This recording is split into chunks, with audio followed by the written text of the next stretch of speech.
Amen. Amen. Thank you so much for that, Sister Dolores. Such a beautiful prayer. Well, without further ado, I want to take the opportunity right now to introduce Dr. Gabby, who all of you know she shared with us a number of times throughout this pandemic, has been a very helpful resource.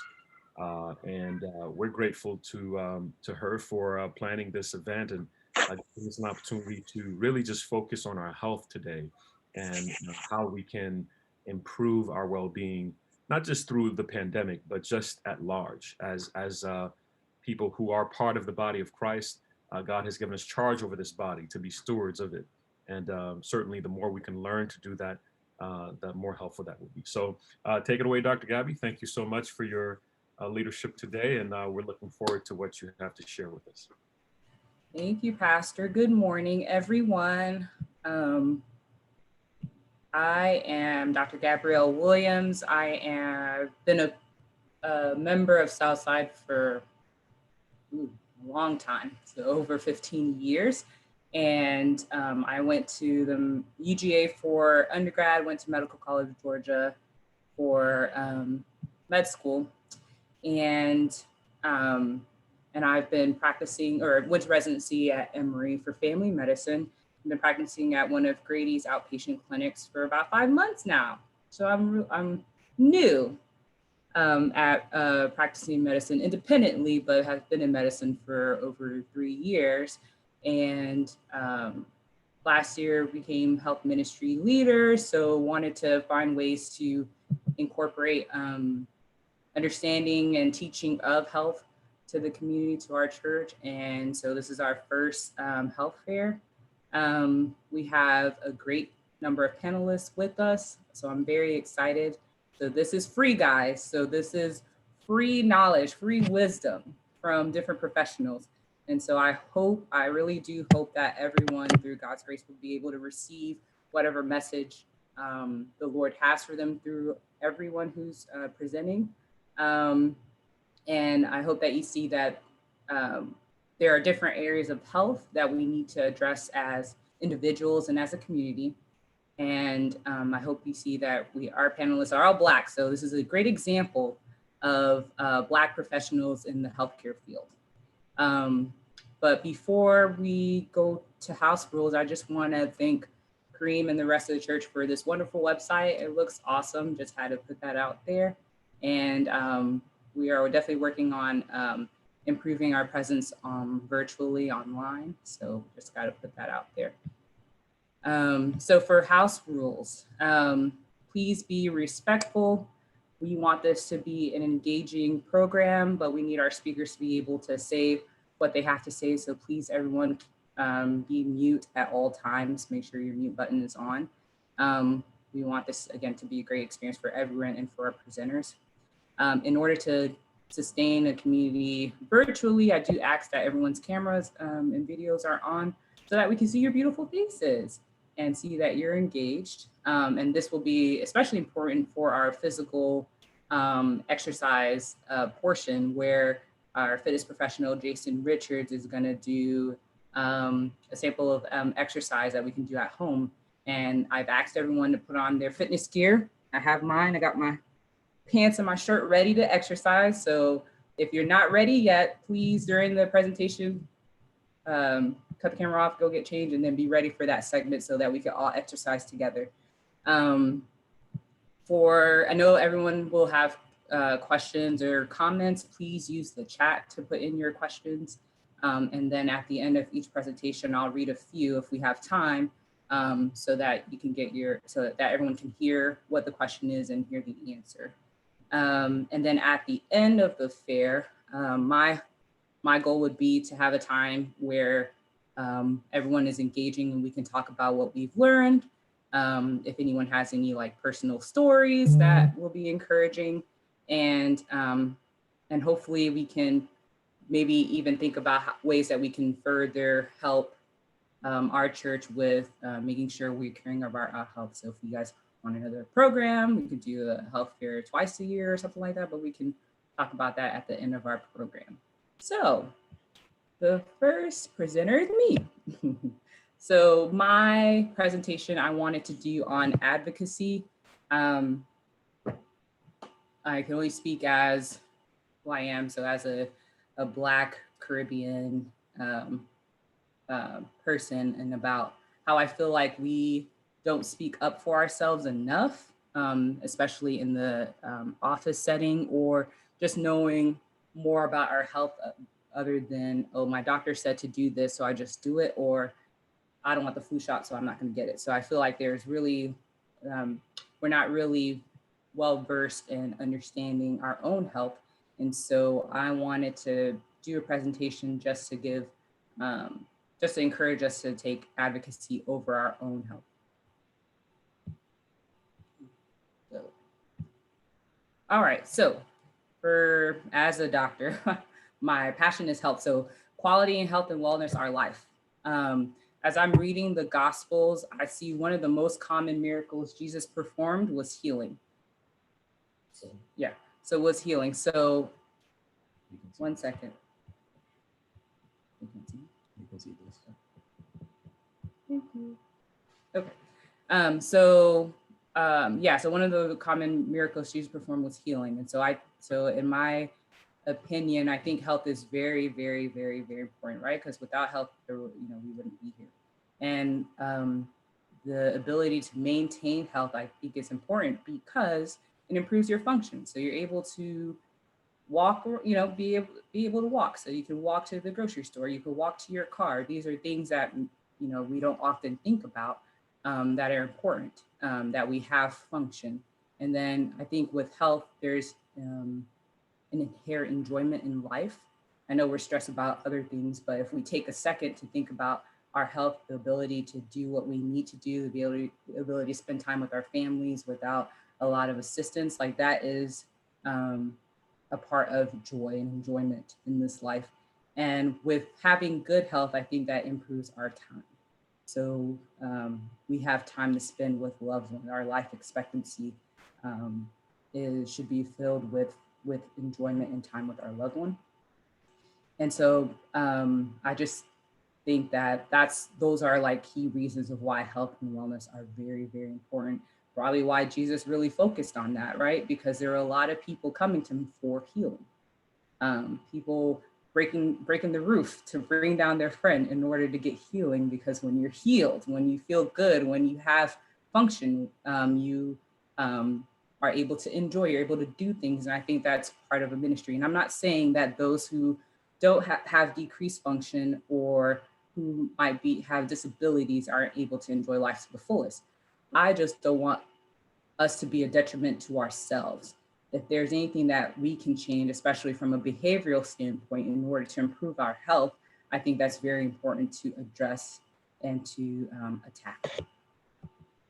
So your health is yours. You are responsible. This is a life that God gave you. Ultimately, of course, he's responsible, but he made us stewards of this body, of this life, and asks us to be reliable stewards as well. So not just I have my body and I do what I want, but what am I going to do with it in order to keep it at its max potential and be able to glorify God?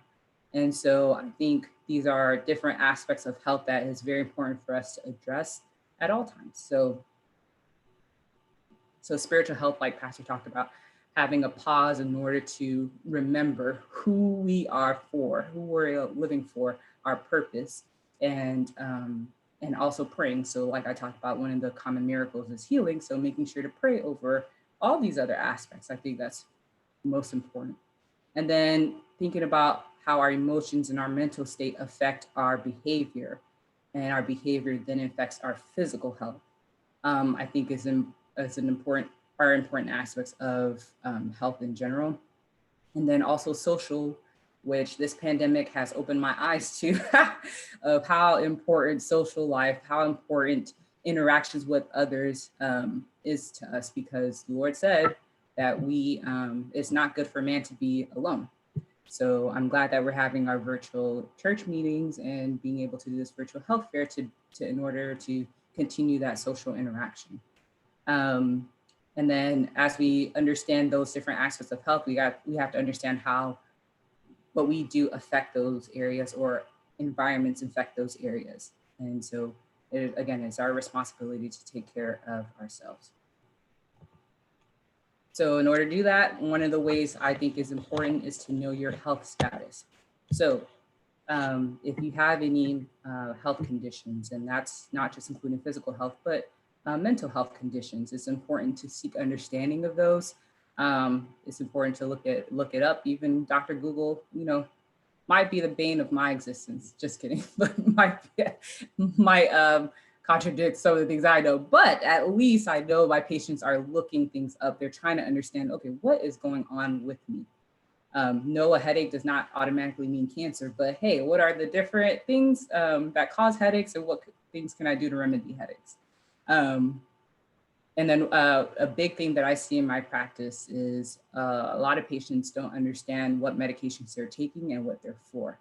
To say my doctor gave it to me and that's what I'm taking. And that really breaks my heart because again, it just shows a lack of understanding, a lack of taking ownership. And I don't think that's all the patient's fault. We'll talk more about that, but I think it just shows that there are holes in communication and understanding. So take a look at your medications, list them, and if you don't understand what they're for, ask the doctor. Ask the doctor, all right, what is this for? What are potential side effects? Does it interact with my other medicines? What should I look out for? Questions like that. And then how, a big thing we should ask ourselves is, how are illnesses affected by our habits? So as you hear me say all the time, many diseases improve with healthy diet, exercise, weight loss, or maintaining a healthy weight. I think it's important to ask yourself that question to see what you can do, what we can do in order to improve our health, and always, always ask questions. I find that I have a whole appointment and visit with the patient at the end. Can I ask a question? I'm like, of course. Oh, I didn't understand this. Can you repeat it? Of course, I have no problem. And I think most doctors wouldn't have a problem of explaining to making sure that you understand, because we give our counsel, but it's up to the patient or us to be able to receive it, understand it, and be able to apply it. And so if you don't understand something, I think it's very, very, very critically important to ask your questions. So from the first part of the presentation, I definitely harped on us taking ownership, being advocates of our own selves within medicine or within our health. So now, but I'm not saying that we are the only ones responsible for our health, right? God, us, and then our relationship with the medical community. And what I found is there is a breakdown, there is a distrust that is permeating throughout the community towards the medical field. And so I just want to talk about that quickly just to address it. So the lack of, or the distrust in the medical community. So different cultures. So there's our Western medicine, but we have people from all over the world that come to us for care, right? And so they might have different cultures, different values, might have different explanations for how diseases are caused. So the Western community or medicine says, okay, bacteria, viruses cause infections, versus maybe a different community says, okay, maybe demons or parasites or some other way to explain the problem with health or pathology. And so I think that can cause some friction. The past and maybe present experimentation. So as we know how medicine has used Black bodies, Black health in order to, and misuse it, I should say, in order to further their idea or motive. And I would be remiss if I didn't address that. That is also a reason for the lack of trust, because we have done that, some ownership in that. So no excuse for that one for sure. And then intolerance, and what I mean by that is, if a patient doesn't do what we say, they're non-compliant, they're not adherent, or they're refuse to do this. And I think we are intolerant of other of people's views, of other patients' views, and that not one patient is the same as every other patient. And there may be different reasons why a patient is not taking the medicine. As I'm learning, it might be because of side effects, it might be the fear of side effects. It might be, oh, well, I thought that this medicine causes kidney failure, I'll be on dialysis, so that's why I'm not taking it. Or one patient told me, it's either I pay for my food or my medicine. And so I'm gonna pay for my food. So that, and I think it's very important for us as a medical community to dig further to understand why patients may not adhere to our counsel.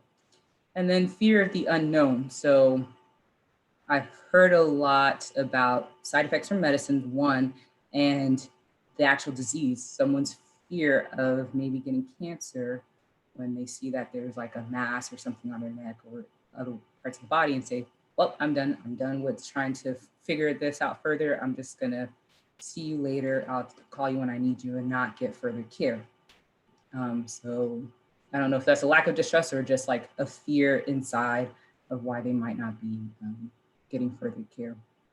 And I think one ways to remedy or try to heal this relationship would be to focus on the common goal, promote and maintain health. I assume that all patients want good health, right?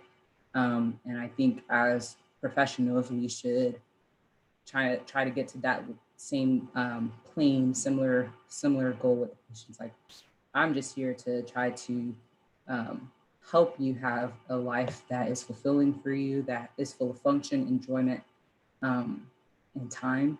And so I think if we start there, we'll be able to break through the differences, the conflicts, the areas of friction, and maybe come to a common goal. Like I've talked about, I think our responsibility as medical professionals is to be transparent, to be open to other explanations and the patient's experience. And I think as patients, our job is to be open to the medical community's ideas of disease and management of those diseases. I think it's our responsibility to verbalize our concerns, make them known. And I think the only way that you can do that is if you know what your concern is, instead of, I think fear kind of is a blanket. And so we might not know what the underlying issue is, like, oh, I'm just scared of this. You're just like, oh, I'm just not gonna do it, whatever, we're gonna move on. I think being able to take a step and say, okay, why am I not doing this? What is my reasoning? What do I want? And then just being honest. I tell my patients, I'm like, you got to tell me if you're not taking the medicine or you don't want to do a procedure. You got to just let me know, right? So that I don't add more medicine. I don't add or mix things together. Like if you're taking a medicine that I don't know, and then add another medicine that might interact. I think it's important to be honest and be able to share what you're going through with the provider. Let's see. So now we want to talk about different goals that we might have. A lot of patients want to limit the number of medications, and some people don't. Some people want to take medicines and just say, all right, this is what I want, and I'm good with it, or I would continue to get more medicines because I believe in medicines, right? A lot of patients want to terminate pain. That's a whole topic in itself. Most often than not, pain may not be gone completely, but at least a goal could be to decrease pain in order to function, right? Decrease pain in order to exercise. Your goal may be, I don't want any surgery, I don't want anyone cutting on me. And that's something I think is important to delve into and say, all right, yeah, this is what I want, and I should tell my provider. Low cost services. Maybe you want to find a dental clinic that has, or maybe the reason why you're not taking care of your teeth is because the dentists are too expensive. And so you want to seek out a low cost dental clinic. And there are some out there. And again, sharing that goal with the provider. Some patients say, I don't want medicines, period, or I want to try natural remedies. And that is a valid concern or valid goal. Some people might want to improve function, live independently, not have to depend on their friends or family to help. And some people want to continue their habits, healthy or not. Some people's like, I'm just gonna smoke, or I'm gonna eat unhealthy, and that's just how I want to live my life. That's how I want to enjoy it. And again, valid, they're valid in their goals. Might be different from the providers, but they're valid in their goals. And then the last one I want to talk about is a goal as far as if you're not able to speak for yourself, right? What do you want? So we'll talk about food code or DNR. So I've seen in my experience a lot of conflict within family when a patient is on the ventilator or needs to be on a ventilator, let's say, and they're not able to speak for themselves because they're altered mentally. And there's a lot of conflict between family because they don't know what the patient wanted, what dad wanted, what mom wanted. And then the kids have to fight or try to figure it out. And it can lead to fighting because they're not clear on what their parent wanted, or they have their own idea of what they want for their parent or their family member or their friend. And so one way to be your own advocate is to verbalize your goals, right? Like we talked about earlier, and especially in this, where if you're not able to speak for yourself, what do you want? So an advance directive is a form that goes into details of what patient might want at the end of life if you want to be, or not at the end of life, but if you're not able to speak for yourself. So if you want to be full code. So full code means we will do everything to keep you alive. And that means specifically chest compressions and intubation. And then DNR, DNI means do not resuscitate, do not intubate. Now, a lot of people have the fear that if you put DNR, DNI, that means that's it. The medical community is done with you. They're not helping you anymore. We're not going to touch you. We're not going to give you the best treatment. And that's not true, ethically speaking, right? No matter what your decision is, whether full code or do not resuscitate, do not intubate, our job is to continue to work on your health. Our job is to continue to, again, improve your function, improve your life. But if it comes to, if your heart stops, for patients who are DNR, DNI, we would not do chest compressions or intubate. Versus full code patients, we would do. But all the way up before that point, we would still treat you like a regular patient who's here for care. And I think that's important. And again, that's ethically speaking. I know people have their own experiences and might not have felt that value, like the provider value in their life if they choose DNR, DNI. So the advanced directive is a form where you go into detail if you want a feeding tube or not, and some other things. If you want fluids or not, and that's again, only if you can't speak for yourself. And that's a form that you keep on you, but you also give to your provider, the hospital, so everyone has a copy of what you want. And no matter what anyone else says around you, we go by what you wrote in your advanced directive because that's your wishes. Now, a healthcare proxy is one who you choose who speaks for you. So you might not have an advanced directive, but you chose this person in order to speak for you, what your wishes are. You spoke with each other, so that's just a person. And then power of attorney is a legal document, not just listing what to do with finances, property, but also medically speaking too. So that's there. Now, what happens if you don't have any of those? We have to go by your legal next of kin. So spouse, legal spouse, then adult children. And I want to talk about adult children because we would have to speak to all the children in order to make a decision for you. And so again, if your wishes weren't verbalized or given to anyone, then they would have to make a decision. And that's where conflict can potentially happen. And we want things to be smooth for you. We want you to be happy. We want your wishes to be done. And so an advanced directive is your way of you being an advocate for yourself, a healthcare proxy, a power of attorney, and choosing those things in order that if it were to come to you not being able to speak for yourself, we know what you want. Your family knows what you want. Your friends know what you want.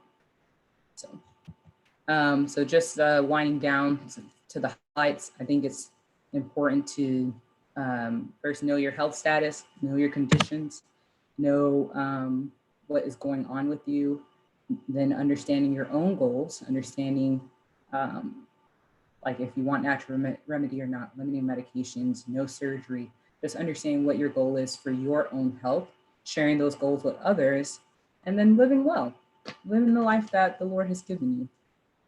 So my way, so me doing the healthcare is my way of increasing uh, advocacy for the community as far as health. But then my own way of also helping is doing the Ask a Doc session. I haven't received any inquiries yet, so I'm waiting. But I was serious when I said that you guys can email me with questions that you have. And we can, like I said, once a month, we can start off doing a session on those questions. And then if you want me to share it or not, you let me know in the inquiry. But I really am serious about um, being able to improve advocacy, to empower our community to speak for themselves, to know their health, and to do something about it. So thank you guys, everyone, for listening to this presentation. Let me stop the share and look at our chat. There's definitely social conditioning. So someone said there's definitely social conditioning that cultivates the mindset. My doctor gave it to me. I think we have a reluctance to challenge our doctors and ask questions. Yes, I definitely agree. Thank you for that comment for sure. We don't like to plan our death. It's complicated for a lot of us. I remember a parishioner sharing that he felt if he planned for his death, it would come sooner. That is a common conception, idea that I keep hearing. So yeah, so if anyone has any other questions, I can wait to see or any comments. And if not, we can move on to our next presenter.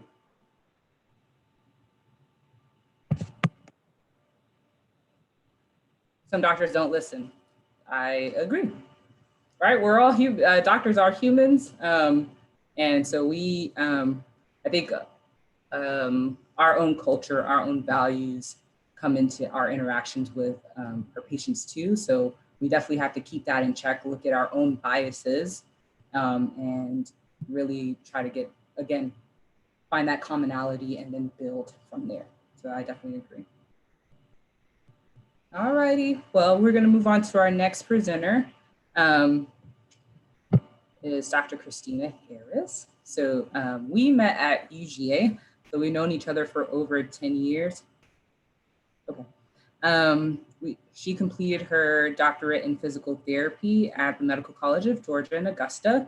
She's been practicing for 8 years. Her expertise and passion is in pelvic health, which she will now give us an overview on pelvic floor and physical therapy. So give me 1 second while I get the presentation up.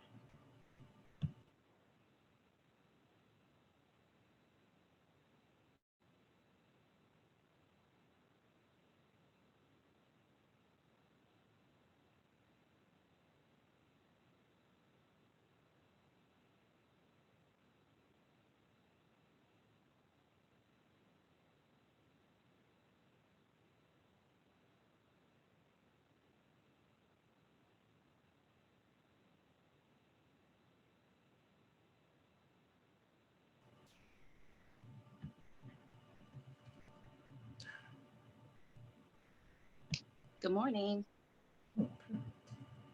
Were you able to get it, Gabby? Give me 1 second. Okay, while you're doing that, I'll just introduce myself. So Gabby did a beautiful job at introducing me real quick, but just to further introduce myself, I am Dr. Tina, physical therapist. And as you guys would know it, like today of all days, my Wi-Fi decides to not work. So that's why Gabby is trying to pull up my presentation because I'm having to now stream from my phone, which is a whole thing with sharing the screen and all that. So Gabby is going to be my slide switcher while I go through the presentation, and we'll get started when she's ready.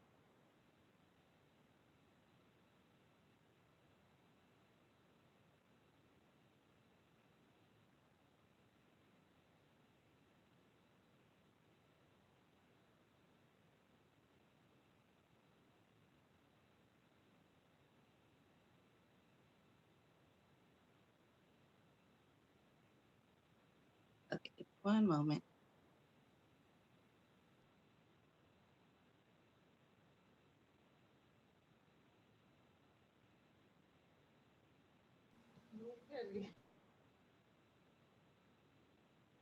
All right, while we try to figure that out, we're going to move on to the next presenter, and then Dr. Hirgus will speak after her. So we'll go to Kareem. Yeah. So we all know Kareem. So he's an elder at Southside for not longer than me. So probably he's been at Southside for 20 years.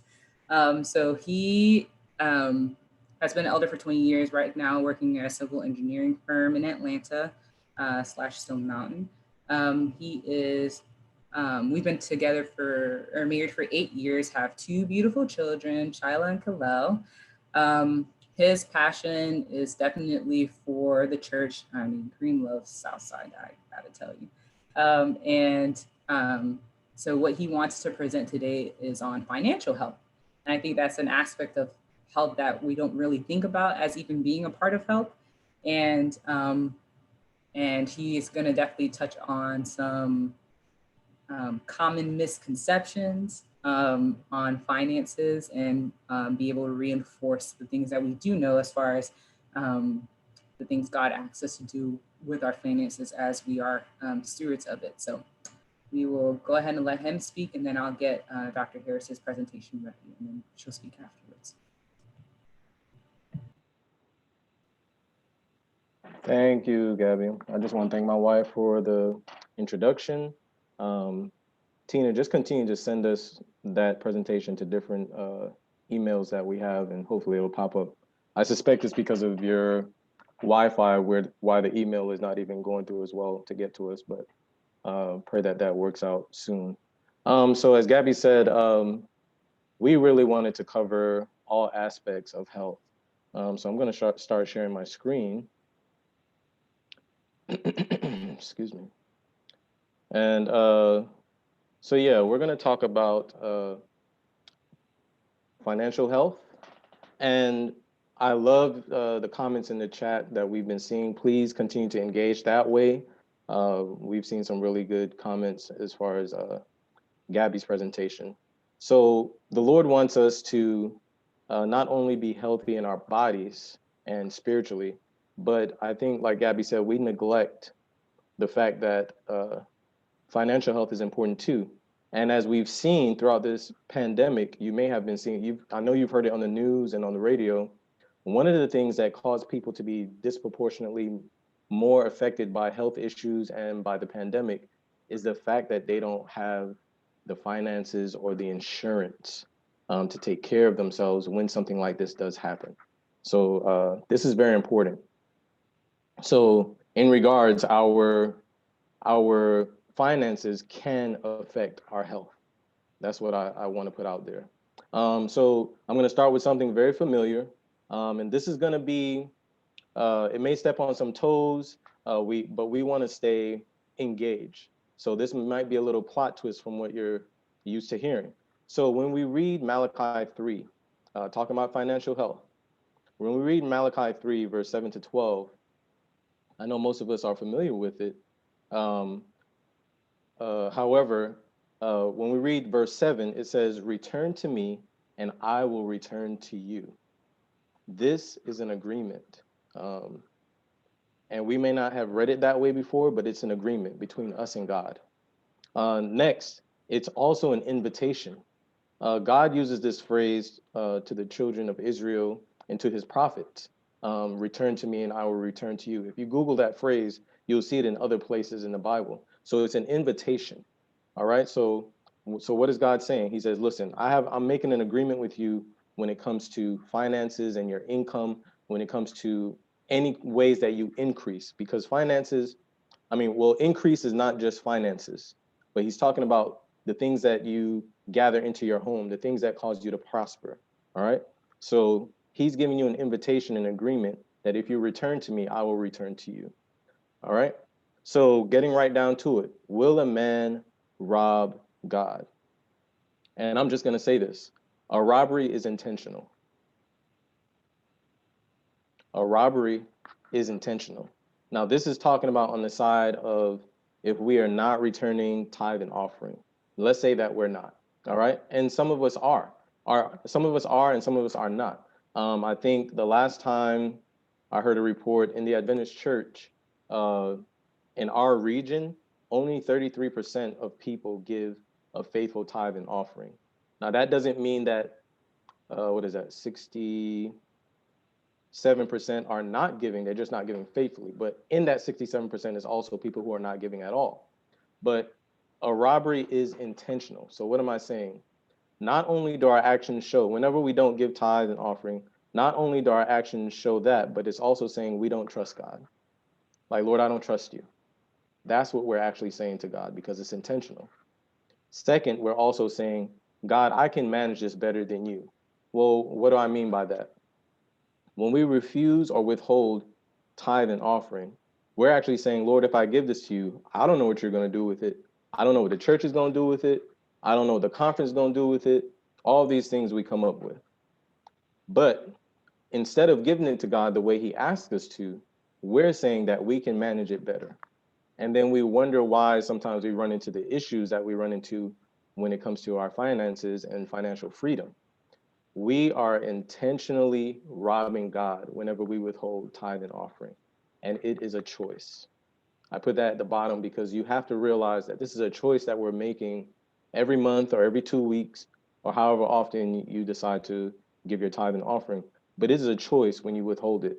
So I wanted to put that out there, and it's a habit. It becomes a habit after a while. So not only are you making this choice, but the more you make this negative choice, then it becomes a spiritual habit, all right, that the devil wants us to get into. All right, so just want to put that out there for these two verses. So let's move on now. So watch this. Faith and obedience. Faith and obedience. You would notice that you've heard it said before that tithe means tenth, right? Everybody's heard that, right? Tithe means tenth. So if the Lord put he put an amount on tithe, but he did not put an amount on offering, then what is that message? What is that saying to us? Remember, we're talking about our spiritual habit, our financial health, and the agreement we have between us and God, and coming to him and him coming to us, right? That agreement that we talked about at the beginning. So if the Lord said, hey, I need you to give 10%, right? But on offering, I'm not putting a limit. I'm just giving that's a free choice, all right? I've come to understand, even in coming up with this presentation for the virtual health fair, that our tithe is to show our obedience. Our offering is to show our faith, all right? Because God didn't put a limit on offering. He didn't put a number on offering, all right? So tithe is for obedience and trusting God to provide, whereas your offering, that it shows where your faith is, all right? So I'm going to move on now to our next slide. The spirit of enough. You guys, I'm so, like Gabby said, passionate. I can't even find another word. The spirit of enough. Some of you might be saying, Kareem, what are you talking about? What is the spirit of enough? If you find yourself often saying these phrases, oh, I can get by. Oh, I'm making it. Oh, I'm just doing all right. I'm robbing Peter to pay Paul. These are phrases from the spirit of enough. All right. And I'm going to skip right down to the bottom where it says the spirit of enough is a mindset. And right above that, you'll see I put the spirit of enough stunts our spiritual and financial growth.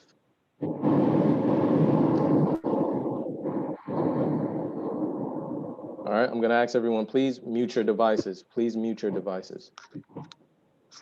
Please mute your devices, everyone. Please. We're in the chat. All right, so what is the spirit of enough? All right. When you find yourself seeing these phrases, I can get by, I'm just going to make it. I'm doing all right. I'm robbing Peter to pay Paul. And I have a scripture to back this up, that this is a mindset that the Lord did not intend for us to have. All right. 2 Corinthians 9:8. And God is able to make all grace abound toward you, that you, always having all sufficiency in all things, may have an abundance for every good work.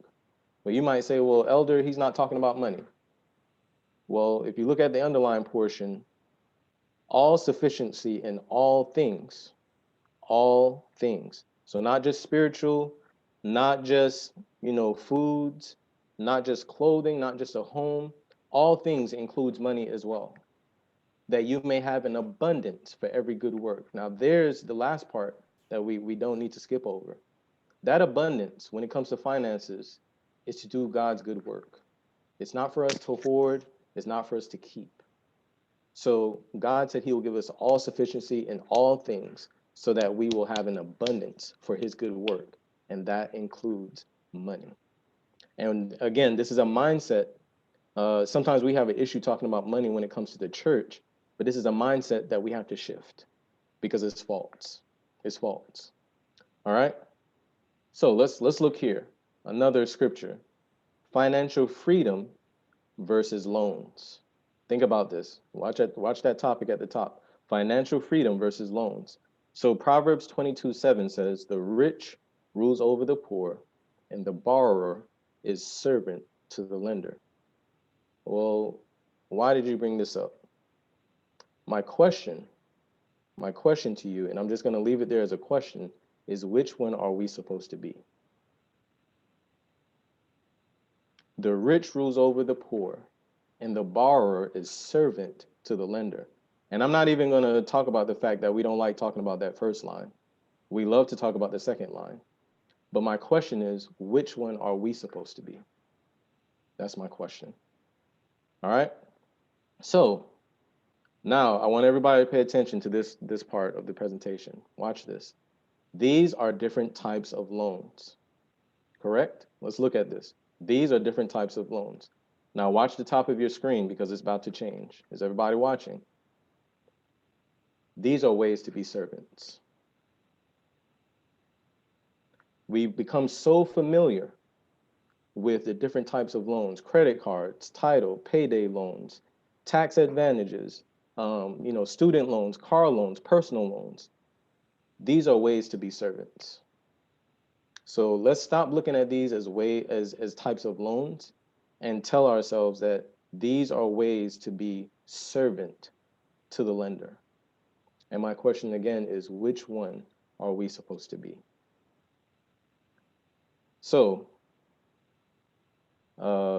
let's see. I hope you can see that. The title on that one is saying ways to financial freedom. And my point in bringing this up, right? Financial freedom. You can be working. We all need to work. We need to know about work, but we also need to know about charitable donations. And we talked about tithe and offering. We need to know about savings account. And I put right there, more than one. We like to advise people to have more than one savings account, one that you maybe is attached to your main account, and one that's somewhere in a different bank that you don't look at, you don't touch, right? Living within or below your means. This is very important. Just because you have the money doesn't mean it's supposed to be spent. 401k contributions or IRAs, and something that we're talking about today, HSAs, covering your health expenses. Remember I said earlier that your finances can affect your health. This is very, very important, especially for middle age and as you get older. Your finances can affect your health and how you're able to manage and treat your health. All right. Investing, stocks and mutual funds, real estate, entrepreneurship. This is my point. If we know more about these ways to be servants than we know about these ways to financial freedom, we have a problem. And it's a mindset. It's a mindset. Because if we're always running to these types of loans and these ways to be servants, and we're familiar with the terminology and the definitions of these, but we know nothing about ways to financial freedom, we have a big problem. And again, I think it's a mindset. We have taken scriptures and we have convinced ourselves and generations of people that the only way to make it to heaven is to be poor. And that's a lie from the devil. That is not what the Bible says. And I've shown that in these brief verses. I have way more verses, but in the essence of time, I just wanted to use these scriptures for right now. So I want to leave you with that. If you uh, don't know anything about these, please start researching, start reading, get books, look online, Google, and change your mindset when it comes to finances and money, because it's very, very important. So one of the things that I touched on that now I think goes into healthcare is HSAs versus traditional health insurance. All right. And I'm just really going to deal more with the HSAs. So you're allowed to make contributions. First of all, what does HSA stand for? Health Savings Account or Health Savings Plan. And what it does is it allows you, you can either do it through your regular insurance or through your employer, where you can make contributions from your income every time you get paid, right? This account is specifically for um, health problems, health issues, doctor visits, hospital visits, emergency room visits.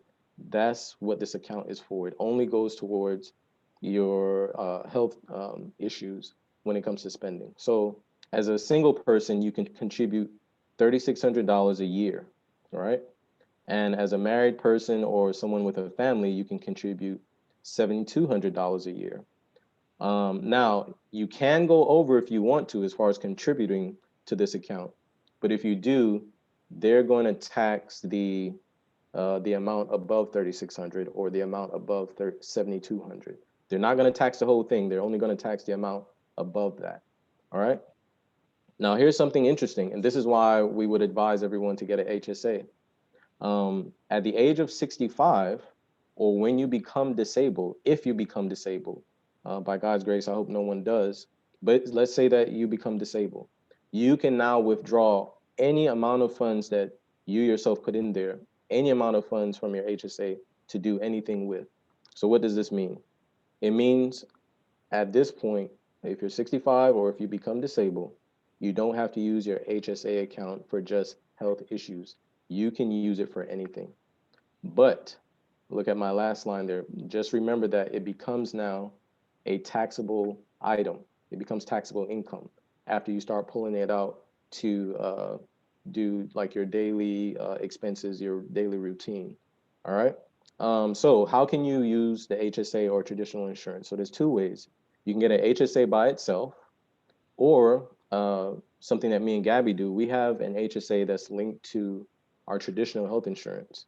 So you can do it that way as well, where you can choose, okay, do I want to pull money from my HSA or just use my regular insurance? All right, so I hope this presentation has been beneficial to you guys. And I think Gabby's going to look in the chat and give me any questions that she found that are interesting or comments. So I'll give it back to you, Gabby. Thank you, Kareem. I love how you said, if we know so much about ways to be borrowers and we don't know enough about ways to be lenders, and that's we have a problem. That was a great point. Someone, I think Pastor said, it seems like we have an aversion to prosperity, an impoverished mindset, thinking that poverty and meekness are equivalent. And that's what you definitely talked about. And someone says, sometimes it seems that their church collects tithes and offerings, but we don't see regular visits to our brethren, especially the widows, the single parents, and those with domestic issues. So really and truly, God's tithes is sometimes misused, if not used for that purpose within his church. So they just wanted you to touch on that. And then also— Okay, or before you move on, can I touch on that just slightly? I do agree that there are ways our church can be using the tithe and offering better. So to that person, and I didn't get into the chats yet to read it myself, but to the person who said that, I do agree that that happens sometimes. However, when it comes to tithe and offering, it is not our responsibility to know to facilitate, or what's the word I want to look for? Our responsibility is to give tithe and offering. God will take care of the rest. Now, if someone above us is using the finances or the money inappropriately, God will address that. But that is no excuse for us to withhold from what the Lord told us to give. None whatsoever.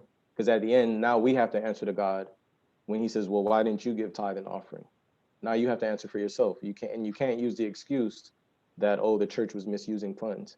Well, believe me, the Lord is going to deal with the leaders the same way he's going to deal with us. So let's worry about our responsibility to the Lord first, which is to give tithe and offering. And then if we have issues with the church or the higher ups, there's things we can do about that as well. But let us first hold fast to our responsibility, which is what the Lord asks us to do. And that's why I had this slide right here, where it says tithe is to show obedience. Where's our obedience? Is it to the church or to the Lord? And then offering shows our faith. All right. So go ahead, Gabby, with your next comment. It looks like the last question is, does it roll over? And I think that's the HSA. Oh, yes. Okay, that's a very good question. So your HSA, it never goes anywhere. So every year you could put 3,600, or if you're a family, every year you can put 72, and the government cannot touch it unless you go over. And like I said, if you go over for that year, they'll only tax the amount that you went over. But you can, this is why people use HSAs. You can, like, for instance, I'm 37. I can have an HSA from now till I'm 65. All that money is mine. Okay, and again, look at the last point. When you turn 65, then you can use it for anything. That's just your choice how you want to use it after that. But then it becomes taxable income. But yes, it does roll over. You can use it over and over every year. Any more good ones on there that you see? No, that's it. Thank you so much for that presentation. It was a great reminder that finances impact our health, and that we should definitely be good stewards of it. So now we'll go to Dr. Harris's presentation on pelvic floor and physical health. And I'll share my screen.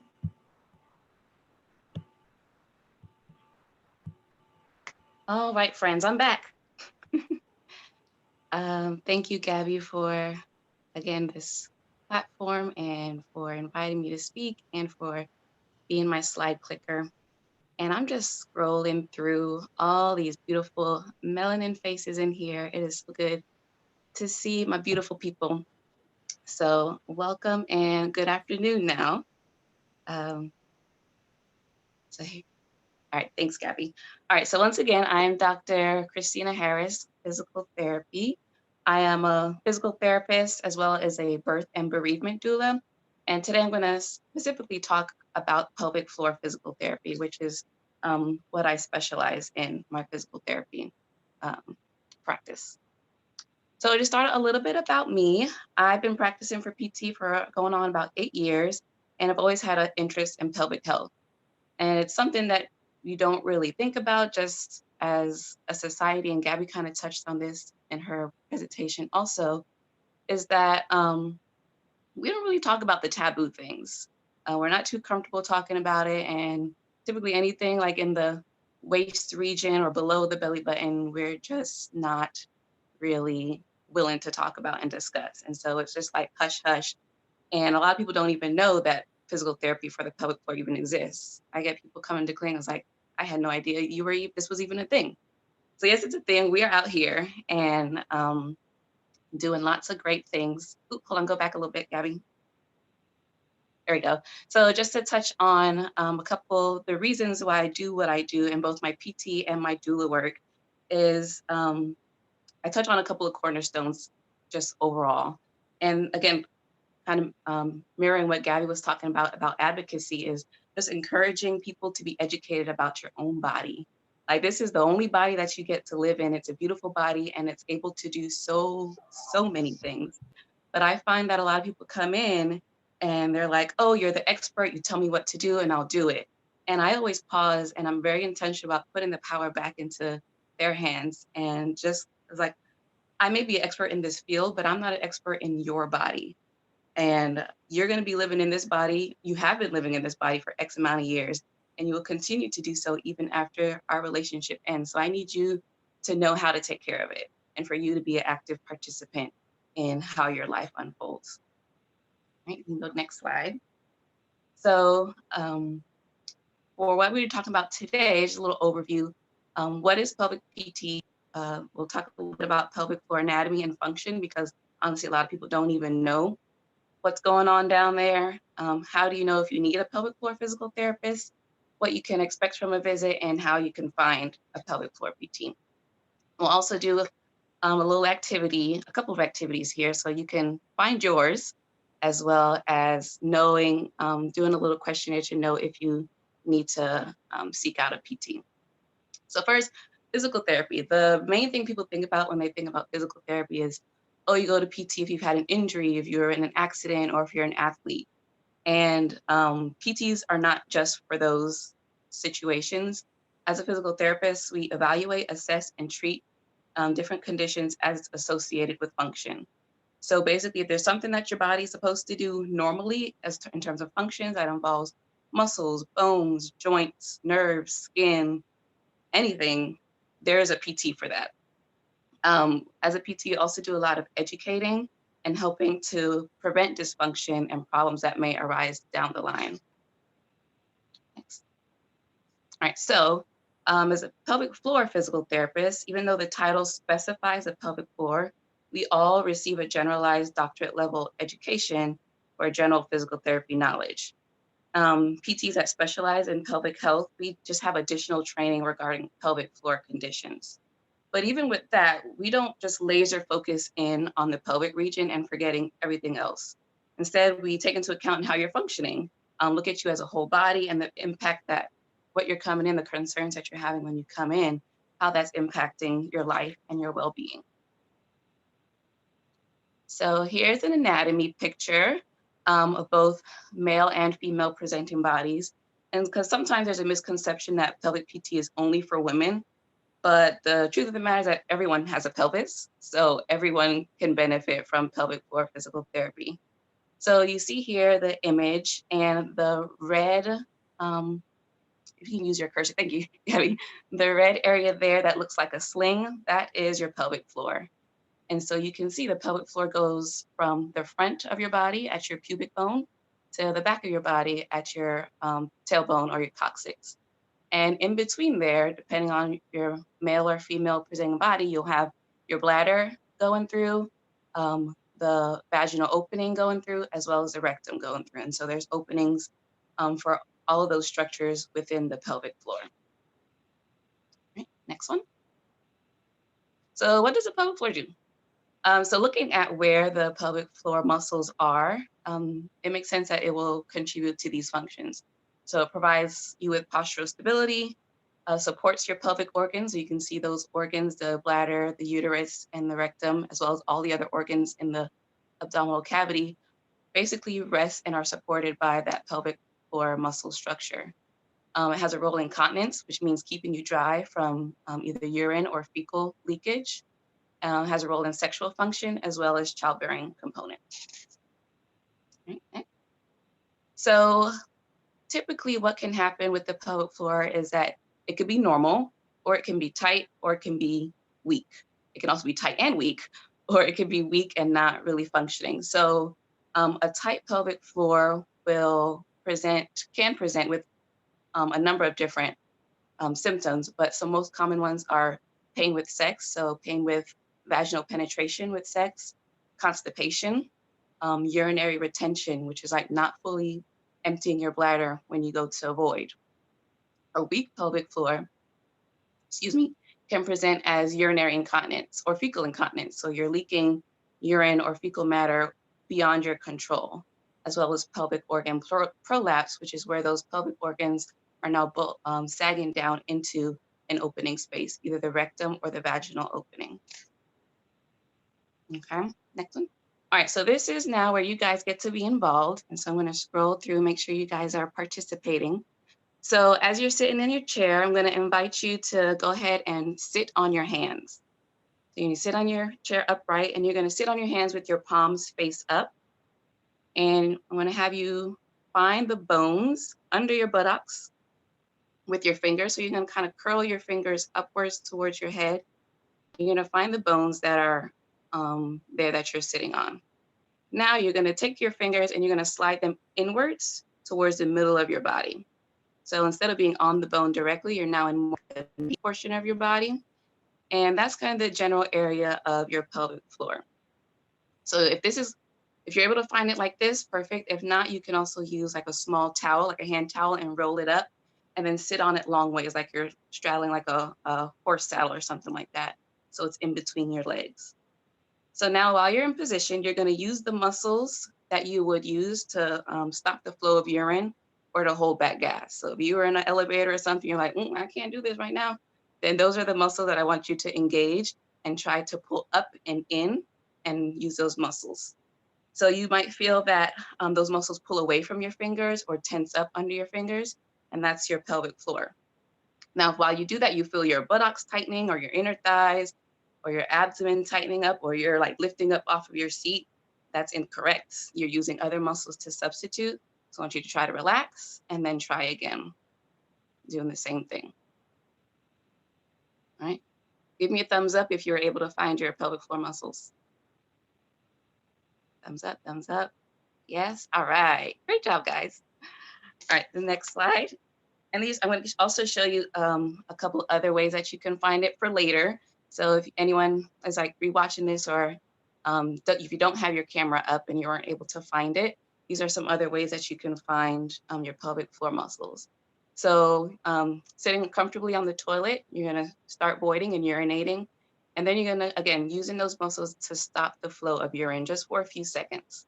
Those are your pelvic floor muscles. They're activating. So you're going to remember what that feels like. Proceed to empty your bladder completely.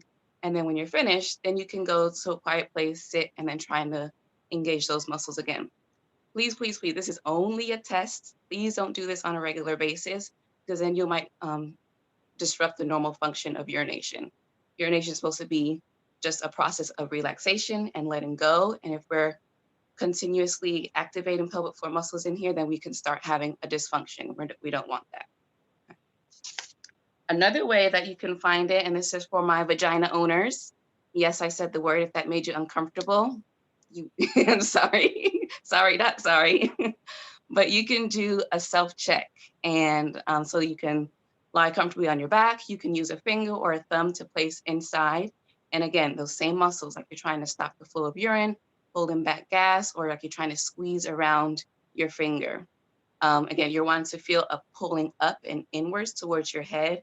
And that is the pelvic floor, again, being activated. Another fun way to do is if you've got a partner is during intimacy. While there's vaginal penetration, doing the same pelvic floor exercises and asking your partner for feedback, asking them if they're able to feel the tightening around, and if it's weak, if you're able to hold it, those kinds of things. And you can continue to practice doing that on a regular basis. And it's a lot of fun. So try it out. All righty. So next one, here are a couple more examples of common pelvic PT condition people come in for. IBS, which is irritable bowel syndrome, sciatica, which is pain going down the leg, constipation, pain with sex, like we talked about, endometriosis, painful bladder, penile or testicular pain, pelvic organ prolapse, coming in for postpartum recovery or pregnancy-related pains, pelvic, hip, joint pains, as well as low back pains. I neglected to put that on there, as well as incontinence. So when would you go to see a physical therapist? Or how would you know if you even needed to, if you had any of those things and if you needed to go in? And so like I talked about, we, as a society, we tend not to talk about the taboo things. We're led to believe that, oh, you just live with it, or you don't talk about it at all. Maybe it's something that's embarrassing and you're thinking, I'm the only one that's ever had to deal with this. And no one else wants to hear about my issues. No one wants to hear about me leaking. No, like when I laugh or sneeze or cough. No one wants to hear that I have to rush to the bathroom, or I'm always on the lookout for a bathroom. No one wants to hear that, I don't really enjoy sex because it's painful. Or maybe it's just the way that your body has always been. You've never known it to be, not painful or not to have these issues. And so in your mind, that's just normal. That's like just your normal body. And the biggest one, especially as it comes to with incontinence, because that's like the major thing, is like after pregnancy, or you've had a couple of babies, or you get to a certain age, and it's almost like it's accepted that, oh, you're going to leak pee afterwards. Like you've had babies, that's normal. It happens with everyone. It comes with the territory. But let me tell you, if you didn't know, now you know, it is not normal to leak urine or pee your pants ever, ever, ever, ever, ever. Not if you had a dozen babies, not if you're 107 years old. It is not normal. It is not a normal function of your body. Yes, it's common. It is very, very common, but it's not normal. And again, that goes for anyone with the pelvis. So if that's something that you've been dealing with for years, be encouraged. It's not too late to see a pelvic floor physical therapist, but the sooner the better. I personally believe that everyone should go get an assessment because only one of two things would happen. Either your PT will tell you everything's in working order, or something is minor, and they'll give you some things tips and tricks to continue on, and you'll be fine and dandy. Or if more treatment is needed, that's fine too. And now you are started addressing your issue, and you're on your way to healing. Okay. So there's a screening protocol here. And so there's going to be a series of 10 questions. And this is just for everyone to, on your own, either have paper and something to write with or using your fingers. As I read out the questions aloud, count how many questions you answer yes to. And if you answer yes to 3 or more, then there's a 90% chance that there's some form of pelvic floor dysfunction going on, and that it's recommended that you seek out a pelvic floor physical therapist. Okay, so here we go. Here's the questions. Go ahead, Gabby. Okay, question 1. I sometimes or occasionally have pelvic pain in the genital, perineal, pubic, or bladder area, or pain with urination that exceeds a 3 on a 1 to 10 pain scale, with 10 being the worst pain imaginable. Question 2, and each question is worth 1 point, so you just count how many questions you answer yes to. I can remember falling onto my tailbone, lower back, or buttocks, even in childhood. I sometimes experience 1 or more of the following urinary symptoms: accidental loss of urine, which is incontinence, feeling unable to completely empty my bladder, having to void within a few minutes of a previous void, pain or burning with urination, or difficulty starting or frequent stopping-starting of urine stream. Number 4, I sometimes or occasionally have to get up to urinate 2 or more times at night. I sometimes have the feeling of increased pelvic pressure or the sensation of my pelvic organs slipping down or falling out. I have a history of pain in my low back, hip, groin, or tailbone, or have had sciatica, and that's pain running down your leg. I sometimes experience 1 or more of the following bowel symptoms: loss of bowel control, feeling or being unable to completely empty the bowels, straining or pain with bowel movements, or difficulty initiating a bowel movement. And last one, I sometimes experience pain or discomfort with sexual activity or intercourse. I notice that sexual activity increases 1 or more of my other symptoms. Prolonged sitting increases my symptoms. So again, if you marked 3 or more of those statements to be true for you, then please consider contacting a pelvic floor physical therapist and getting an assessment and getting help. All right. So someone might ask, well, how do I find a pelvic floor physical therapist? So once you've decided that you want or that you need to see a pelvic PT, here's a couple ways that you can find one. Most insurance plans cover physical therapy visits. It might not specifically say pelvic PT, but it's still physical therapy, and that still counts. Only thing is, not all PT clinics accept all insurances, and some clinics don't take insurance or are out of network and instead do cash-based services. So it's best that you just contact your local clinic to learn how they specifically handle insurance and payments and finding the best fit for you. And you can find a pelvic PT using any one of these directories. And if you just click on the link, or just Google pelvic rehab directory or pelvic guru directory and things like that, it will bring you up to the directory on those sites. Just be mindful that not every PT is listed on one of these directories, but it can give you a good starting point and a good idea who's out there. And another option is just go into Google, typing in pelvic floor physical therapy, pelvic health physical therapy, and seeing near me and seeing what comes up for you. All right. So before you go, just have a couple of pelvic floor tips um, that may or may not be well known. So for the bladder, drink water. Even if you feel like you're going to the bathroom often, you have frequency, which is going at least every hour or something like that, 7 times a day. A lot of people will restrict their fluid intake, but it's actually counterintuitive. Drink water, because if you don't, your urine gets really concentrated and it will irritate your bladder. So drink your water. Sit on the toilet. Do not hover. I think, I don't know, at least growing up for me, using a public toilet, you don't sit on the public toilet. You kind of hover and do your squat thing for our female presenting bodies. We do our little squat thing and, but please sit, line the toilet with tissue, whatever you got to do, but sit down. If you're hovering, your pelvic floor muscles are activated. And like we talked about before, when you're avoiding, you want that everything to be relaxed. So hovering is not going to allow that to happen. Using the 8-second rule. So this is a good trick. Like if you're having frequency or you're having urgency, if you're voiding, and if your pee stream is about around the 8-second mark, then that's a good indicator that your bladder was actually full and it needed to be emptied. If your stream ends before then it's an indicator, and for you to be more aware that, okay, you could have held it a little bit longer. It was more that your bladder was in control versus you actually needing to empty. Avoid just in case. So if you're leaving the house, like, oh, let me go just in case so I don't have to stop while I'm out. Please avoid doing that. Again, that sets up poor habits. Being mindful of the foods and drinks that you consume. A lot of foods and drinks are irritants to the bladder. So being mindful of that.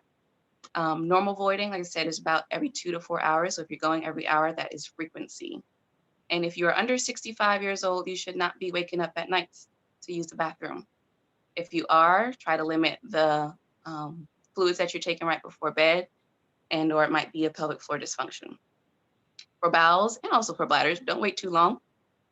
If you're having any constipation, you can do gentle abdominal massage to get things moving. Having a proper seated position. So if you've ever heard of the squatty potty, that places your knees slightly above your hips. So you're like in a squat position, which is kind of how we did it back in the days before we got fancy and technical and modernized with toilets. And it puts your body and your muscles in the right position to have a bowel movement. Relax, take your time, it's not a rush, and breathe so you're not straining or holding your breath. And in regards to hygiene, for my vagina owners, again, don't douche. Your vagina does not need to be cleaned, cleansed. Don't use soaps in there. You don't need it, okay? It is self-cleansing. Gently wiping the outer areas with warm water or gentle soaps is fine, but nothing needs to go inside for cleaning purposes. Wearing 100% cotton underwear so everything can breathe. Avoid wearing tightly fitting clothes so it can breathe and have room. Avoid washing your underwear with fabric softeners. There's a lot of chemicals and a lot of the things that we use that can be estrogen disruptors and just wreak havoc on the sensitive areas as our perineum. So just avoid using your fabric softeners and using gentle detergents. Urinate immediately following sexual intercourse. This is for both males and female presenting bodies. And again, washing with warm water and sparingly with mild unscented soaps in the area. Alrighty, do we have any questions? I know it's a lot, so. Yes, Dr. Tina. So Yeah. one question that came up is the pelvic floor a muscle or a connective tissue? So both. So the pelvic floor, what I was specifically talking about was the pelvic floor muscles, but all muscles are surrounded by connective tissue, and all connective tissue is connected to each other throughout your whole body. And so the pelvic floor is consisted of muscles, connective tissue, nerves, blood vessels, everything. So what you would find in a muscle in your shoulder, in your neck, in your bicep is the same thing that's in the pelvic floor. It's just in a different area that we don't tend to see very often. Okay. And Dr. Fiend said thank you for tackling these taboo topics, and it was very enlightening and informational. Thank you. Yeah, I like talking about the things that no one else will. So, I think that's it. Does anyone else have any in the chat? I don't see any more questions, so I guess that's it. okay. And so here is, if you're looking to contact me, I work at a clinic called Able Pelvic Therapy in Atlanta, Georgia, near the Sandy Springs area. So that is the website for more information, the office number, and my email address. And like I said, also a doula. So any pregnant families that are looking for some support, that is also my information there. You can pass that on as well. All right. Thank you, guys.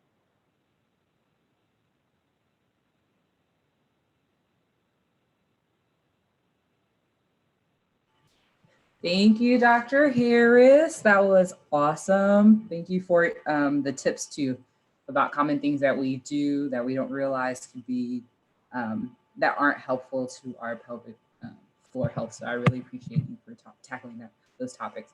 All right, I better not see now one video camera on. I need to, or not one video camera off. I need to see everyone's faces, please, as we go into our physical exercise portion by Jason Richards, who is our fitness professional. He's been a fitness professional for 6 years, has a business called Rich Works. He is very passionate for youth and athletics, and today he's going to go through a workout session for us.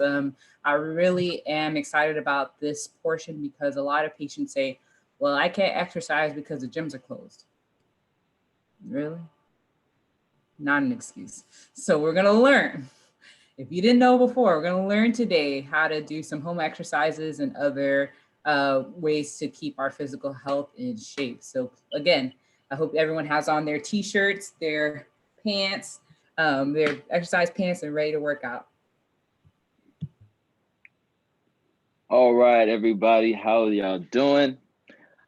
I'm not sure if you saw me during some of the stuff. I like to move. I move around a whole lot. It's just what I do. I do believe that movement is medicine, a form of medicine, and the more you move, the better. So as Gabby said, I have been training officially for 6 years. I've been training unofficially for around 10. I used to go to the parks and I would just find anyone who was willing to come out and work out with me. And I used to do that every day after work. So it's just something that I've been passionate about for a very, very long time. I'm also very passionate about young people, and I found a way to merge two things that I really, really love. So I just want to start off with a Bible verse that has come to be one of my favorites. And it was just proof that health is wealth to me. Proverbs chapter 10, verse 4, it says, "A slack hand causes poverty, but the hands of the diligent makes rich." And for me, that's just saying that there's true wealth in a healthy lifestyle and working. Obviously, you could apply that to many other things, but that was just one of my favorite verses growing up. As far as the way I train and the way that I work out, we have 4 pillars to Rich Work. Pillar number 1 is breathing. Pillar number 2 would be mobility. Pillar 3 is stability. And then lastly, we have movement. So we're just going to go through a brief, example of each thing, because that's kind of the hierarchy of how we train with Rich Work. So it's time for everyone to get up. I'm a high energy guy, so I need you guys to get up and work out with me. All right, I'm hoping to see some faces. There we go. I saw a lot of pictures and blank screens. I still see some, and it's okay. I just want everyone to, if you're comfortable, go ahead and turn on your camera and we'll get started. All right. Gabby, am I spotlighted?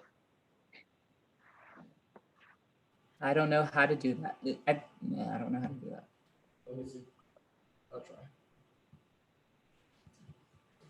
You just go to participants, click my name, and then go to spotlight video, I think.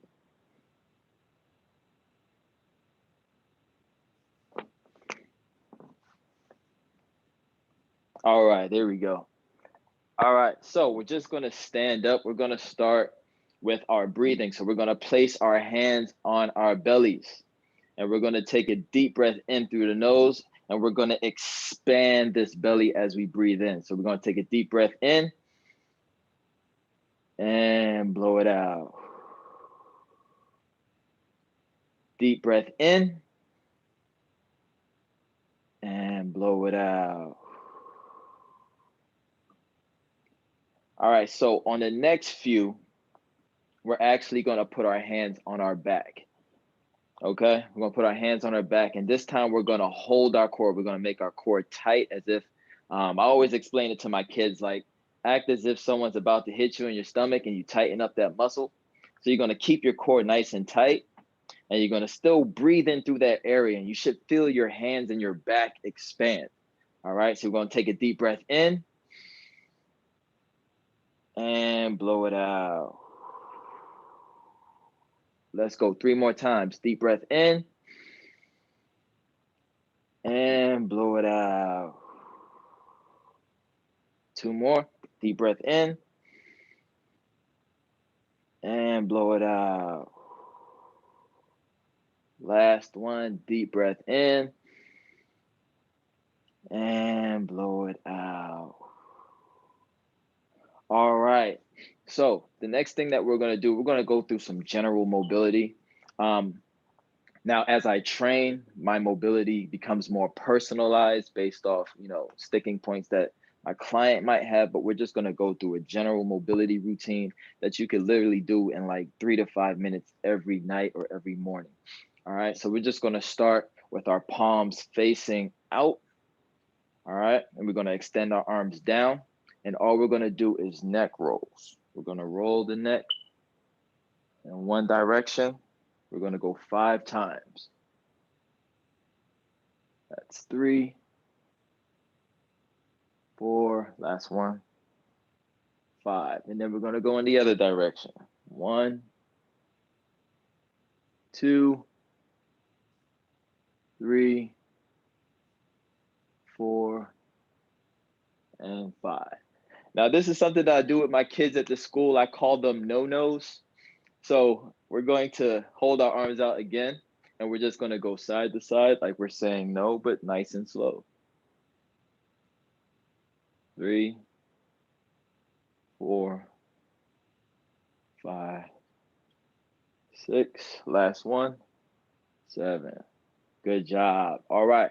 So the next thing that we're going to do, we're just going to rotate the shoulders. We're going to go 10 to the front.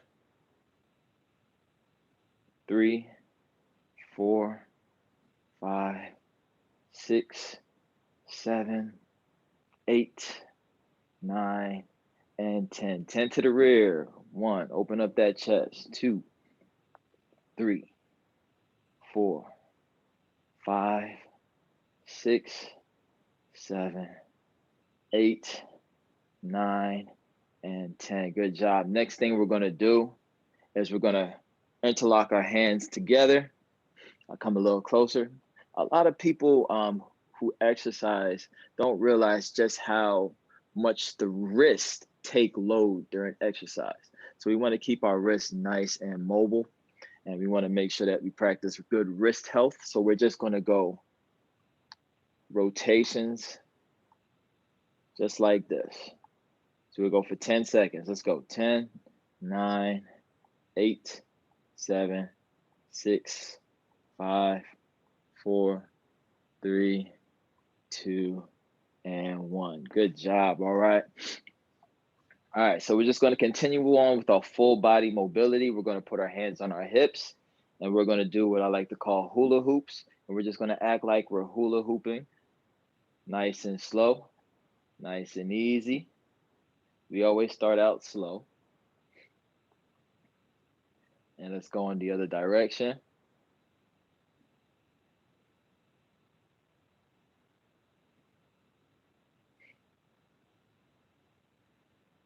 Two more, 8, 9, and 10. All right. So just a few more mobility exercises. We're going to bring our feet together. We're going to bend at the knee, put our hands on our knees, and we're going to do ankle rotations. I'm sorry, hold on. Lost me for a second there. Rotations. You want to try to bring your knees past your toes. Keep your heels down if you can. And let's go in the other direction. This is great for ankle mobility. Getting the knees past the toes, which a lot of people say we shouldn't do, but if we're trying to build up our... Okay. Please go ahead and mute. Good job.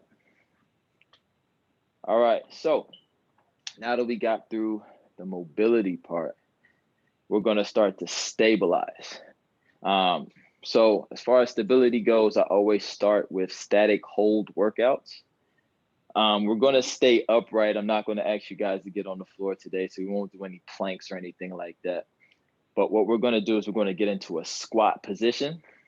In order to properly squat, we're gonna push our hips back. We're gonna hinge at the hips, and then we're gonna drop our glutes straight down, and we're gonna hold this position. Weight is on the heels. Once again, you're gonna hinge at the hips. You're gonna drop down into a seated position, keeping your chest up. I like to go prayer hands or extended. And we're gonna hold this position for 20 seconds.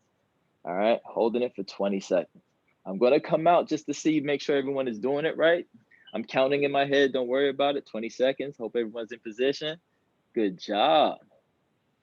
Great job, great job. Great job. We're gonna go 10 more seconds. Continue to breathe. Remember that we're breathing through all these exercises. 10 seconds, 5, 4, 3. So some people come out already, 2, and 1. Good job, Corn. Stand up. Great job, everyone. Great job. All right, so the next thing that we're going to do is we're gonna step forward. We're gonna step forward with our right foot. We're gonna have that right foot planted nice and strong, and we're gonna come up to the toe of our left foot. At this point, we're gonna drop that knee straight down to the floor, and we're gonna hold this position. Do not let your knee touch the floor. All right, do not let your knee touch the floor. You're gonna hold it up and you're gonna strengthen these legs. All right, we're gonna hold this position for 10 seconds because it's a little bit harder. So once again, right foot forward, left foot back. Let's drop that left knee straight to the floor and hold for 10, 9, 8, 7, 6, should be burning just a little bit, 5, 4, 3, 2, and 1. Good job. Let's switch, so we gotta do both sides, guys. So left foot is forward, right foot back. And we're dropping that right knee straight down. And we're holding 10, 9, 8, 7, 6, 5, 4, 3, 2, and 1. Good job. Now, there are a lot more exercises that we can do to help build stability in a static hold type of way. You could do planks. You could do planks on the floor. You could do planks on the wall. But the next part would be the actual movement. Now, the way we do our movement, there are hierarchy in our movements as well. So a lot of times we always start with core. So today we're going to be doing some core movements. So all you're going to need for this, you don't need the chair. We're going to come to our wall. So I need you guys to find a wall. All right. So find the wall. If you can, move your camera. If you can't, that's fine. Just stick with me. All right. And what we're going to do on this wall is we're going to place our hands on the wall. All right. Sorry, I'm not sure if you guys can see me. There we go. We're going to place our hands on the wall, and we're going to bring our feet back. All right, slightly back, not too far. All right, and all we're going to do is we're going to lift our knee straight up, squeeze that core, and we're bringing it right back down. All right, then we're gonna switch, bring it up and right back down. Now, the things that we're focusing on with this movement is not shifting your weight from one side to the other, right? You wanna hold your core and pull up using your abdominals. All right, so a lot of people will kind of disengage here, and you'll see them kind of play with their feet and they're lean in order to lift the leg. I don't want you to lean. I want you to keep your body centered, and we're using our abs to pull the knee up. So that's 1, and switch, 2. Remember not to lean. 3, you should feel this in your core. 4, keep that head up. Breathe out on the way up. Breathe in on the way down. 6, 7, 8, 2 more, 9, and 10. Good job. All right. So that's one of our core movements. Obviously, there are a lot more that we can do, but I don't want to overwork anyone. So now I'm just going to address the stigma that you cannot exercise at home without equipment. Exercise and resistance training is something that a lot of people say they can't do at home. A lot of people say that there are certain groups, muscle groups, that are not being worked as much through most of our well-known calisthenic workouts like push-ups, pull-ups, and things of that nature. So we're going to address that stigma right now, because exercise is all about muscle engagement. All right, especially resistance training. It's about muscle engagement. You do not need weights or resistance to engage your muscles. And I'm going to show you how. I want you to actively think about the muscles that we're working. Right now, we're going to work our back muscles. Now, a lot of people can't do pull-ups. I couldn't do pull-ups for a very long time. So when you're thinking about calisthenics, you're like, man, I got to do pull-ups. No, you don't. So we're going to work our back muscles in a pull-up variation. All right, so what we're going to do is we're going to plug our fingers into the ceiling. All right, so we're nice and tall.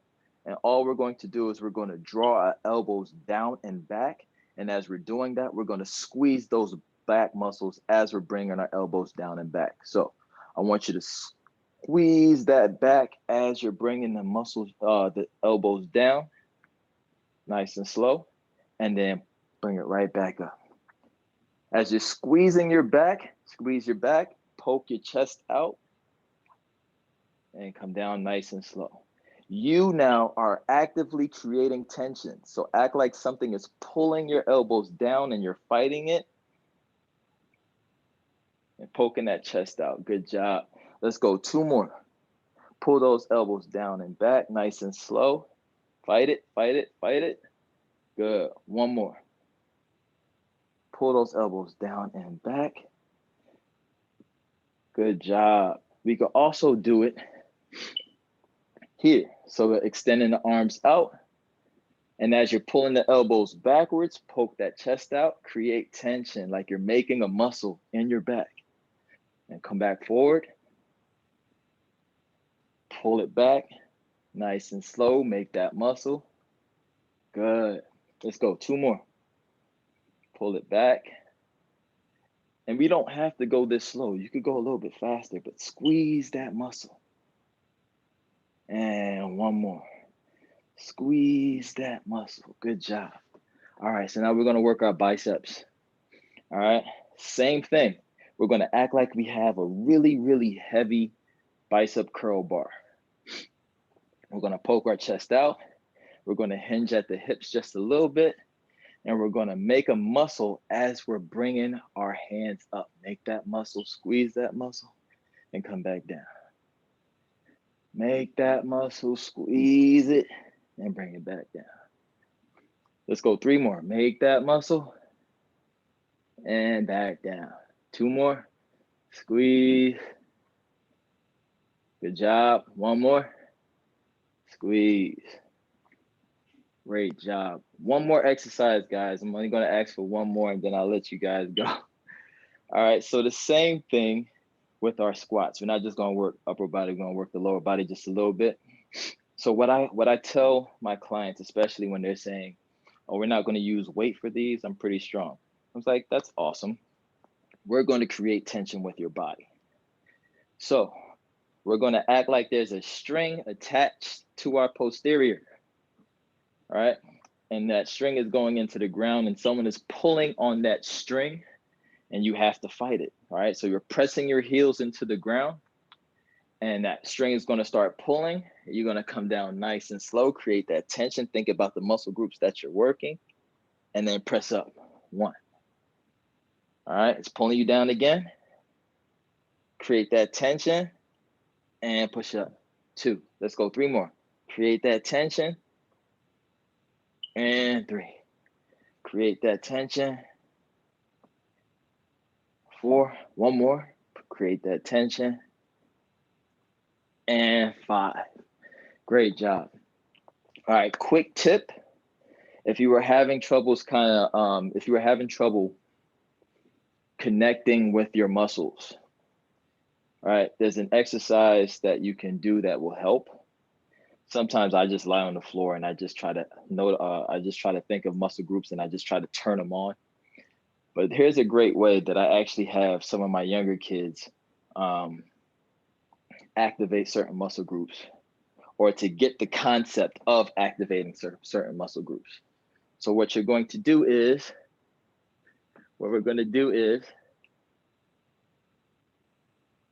sorry about that. What we're going to do is we're going to come back to the wall. And all you're going to do is you're going to place your hands on the wall and you're going to literally push the wall. Just literally push it. All right. And we're going to push it for 10 seconds. You guys ready? 3, 2, 1, and push. 10, 9, 8, 7, 6, 5, 4, 3, 2, and 1. Good job. All right. While you were pushing that wall, you probably felt your chest and your triceps and your shoulders and maybe even your calf muscles start to engage. It's just a fun way for you to stay home and get a great workout. All right. So no, you do not need equipment. No, you do not need any type of resistance bands because your body is an amazing, amazing thing and you could create tension all by yourself. I hope you guys enjoyed it. And that's all I got for today. Thank you, Jason. How can we reach you if we want to, I don't know, need some tips or anything? Okay, well, I could put my my number and my gym information in the chat for anyone who needs to reach me. Any of the young people that are on Instagram, you can find me at richwork711. That is richwork711. That's where a lot of the young people hit me up. All right. Thank you. No problem. If there are any questions, I'll take questions or anything like that. I'm looking. So someone said we're gonna be sore after this, and this is very true. My shoulders are hurting right now. Someone said I wasn't ready. My legs and my knees. But otherwise, everyone's praising you and saying that this was an awesome workout. Thank you so much. Awesome. Thank you. Thank you for the opportunity, everyone. All right, so now we're gonna move to our next portion, last but certainly not least.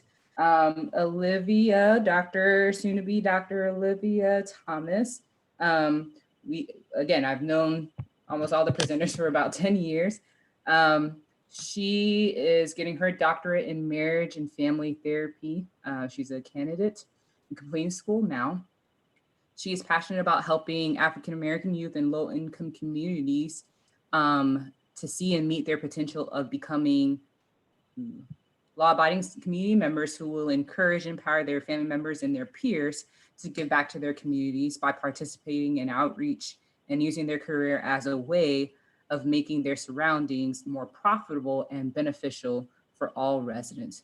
So, soon to be Dr. Thomas, when you are ready, you can go ahead and share your screen. Good afternoon, everyone. Thank you for sticking around to hear me talk about mental health. Brother Richards just killed me. I'm dead. This is a ghost speaking to y'all. Great information, everyone. The workout was pretty awesome. And all the information that was shared is pretty much going to tie into the presentation that I have to share with you all. Let me go ahead and share my screen. And ready to go. All right. Can you all see it? Okay. All right, so the very basic about mental health. The first thing that I want to talk about is that just like many of the other topics that we mentioned, that was mentioned today, mental health is very taboo in our community. Because especially when we're talking about the Caribbean culture, the mindset is that we don't tell people our business. What happens in your house stays in your house. What happens in your family stays in your family.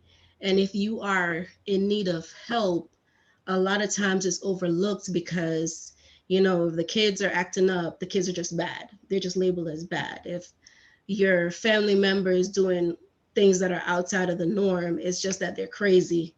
You know, all kind of different things is mentioned rather than they have a mental issue and they need help. So a lot of times these things are overlooked when you talk about disorders like bipolar, schizophrenia. A lot of our family members or our friends, once you get educated in it and you start looking back, you're thinking, oh, so that's probably what was wrong with that person, but nobody ever talks about it. So it just, you know, got overlooked and these people suffered in silence. So the information that I'm going to share is just to get you educated, to so that you're more aware of what mental illness and mental health really is and why it's important for you, and you know the signs to look for if you have those issues. So mental health includes our emotional, psychological, and social well-being. It affects how we think, feel, and act. It also helps determine how we handle stress, relate to others, and make choices. Mental health is important at every stage of life, from childhood and adolescence throughout adulthood. Mental health problems affect your thinking, mood, and behavior. There are many contributing factors to it. It could be a biological issue. It could be genes or brain chemistry. Schizophrenia and bipolar is usually, research shows that that's some brain chemistry. So if there was a trauma, life experiences, because let's be real, life can be traumatic sometimes. If there's a history of abuse, physical abuse, sexual abuse, verbal abuse, any kind of abuse can trigger a mental illness. If you have a family history of it, not to say that it's really so much hereditary, but usually if you know your mom has a mental disorder, there's probably some kind of issue that's going to present itself at some point in life for you or your children. So it's important to be aware of your history, your family history. In our culture, African American community, Caribbean community, we don't really talk about our ancestors, and we don't really get to know about our family and what, you know, things that they encountered in the past. But it's important for us to know that, to explore that. If we have living relatives that we can talk to, get to know your family members, your ancestors, and see, you know, what they struggled with in their life. And maybe that will give you some insight into what's going on with you today, if there's something going on with you, or potentially down the road. Positive mental health allows people to realize their full potential. It allows you to cope with stressors of life. It allows you to work productively, and it allows you to make meaningful contributions to your communities. Here are some myths and some facts about mental well-being. So one myth is that mental health problems are actually mental health problems don't affect me. So a lot of people think that mental issues is not real. It's just something that's made up for people who are weak. That is not true. Mental health problems are actually very common. And in 2014, about 1 in 5 American adults experienced a mental health issue. 1 in 10 young people experienced a period of major depression. 1 in 25 Americans lived with a serious mental illness, such as schizophrenia, bipolar disorder, or major depression. Suicide is the 10th leading cause of death in the United States. And as we are in the pandemic, and you're kind of home more and you're being hit with the news a lot more than usual, you've probably in 2020 heard about a lot of people who've committed suicide. It's become more popular among celebrities, and you're wondering, well, why would they commit suicide? They have everything. Because a lot of times it's a mental disorder. It's not just somebody deciding, I don't want to live anymore, so I'm going to kill myself. It's a real struggle. It's something that it's an imbalance for them, and it's something that you cannot really control. It's not something that you're thinking about logically. And that's why if you or someone you know have had thoughts of suicide, or maybe you're not even thinking suicide, so to speak, but you've noticed that you've been thinking about death a lot more than usual, you probably need to see a therapist or speak to your primary care physician, because that's something that needs to be addressed. It accounts for the loss of more than 41,000 American lives each year, more than double the number of lives lost to homicide. That's saying something. Here is another myth. Children don't experience mental health problems. Fact. Even very young children may show early warning signs of mental health concerns. These mental health problems are often clinically diagnosable and can be a product of the interaction of biological, psychological, and social factors. Half of all mental health disorders show first signs before a person turns 14 years old, and 3/4 of mental health disorders begin before age 24. Unfortunately, less than 20% of children and adolescents with diagnosable mental health problems receive the treatment they need. Less than 20%, that's a big number. So we have children out here who are crying out for help, who are in desperate need of help, and they're not getting the help that they need. When you talk about, and as Dr. Gabby talked earlier about, one of my passions is working in the low income communities with African American children. When you look at the statistics for DJJ, these kids that are being placed in juvenile detention, a lot of these children are there because they have mental health disorders that are not being addressed. And so with children, when they're usually when they're presenting depression or any kind of mental health issue, it comes out in aggression because they're angry.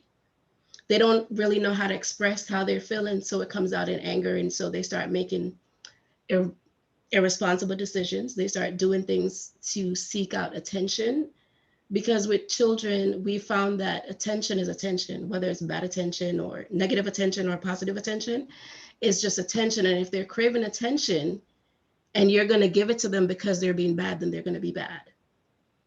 And I'm using the term bad because that's how we refer to them most times.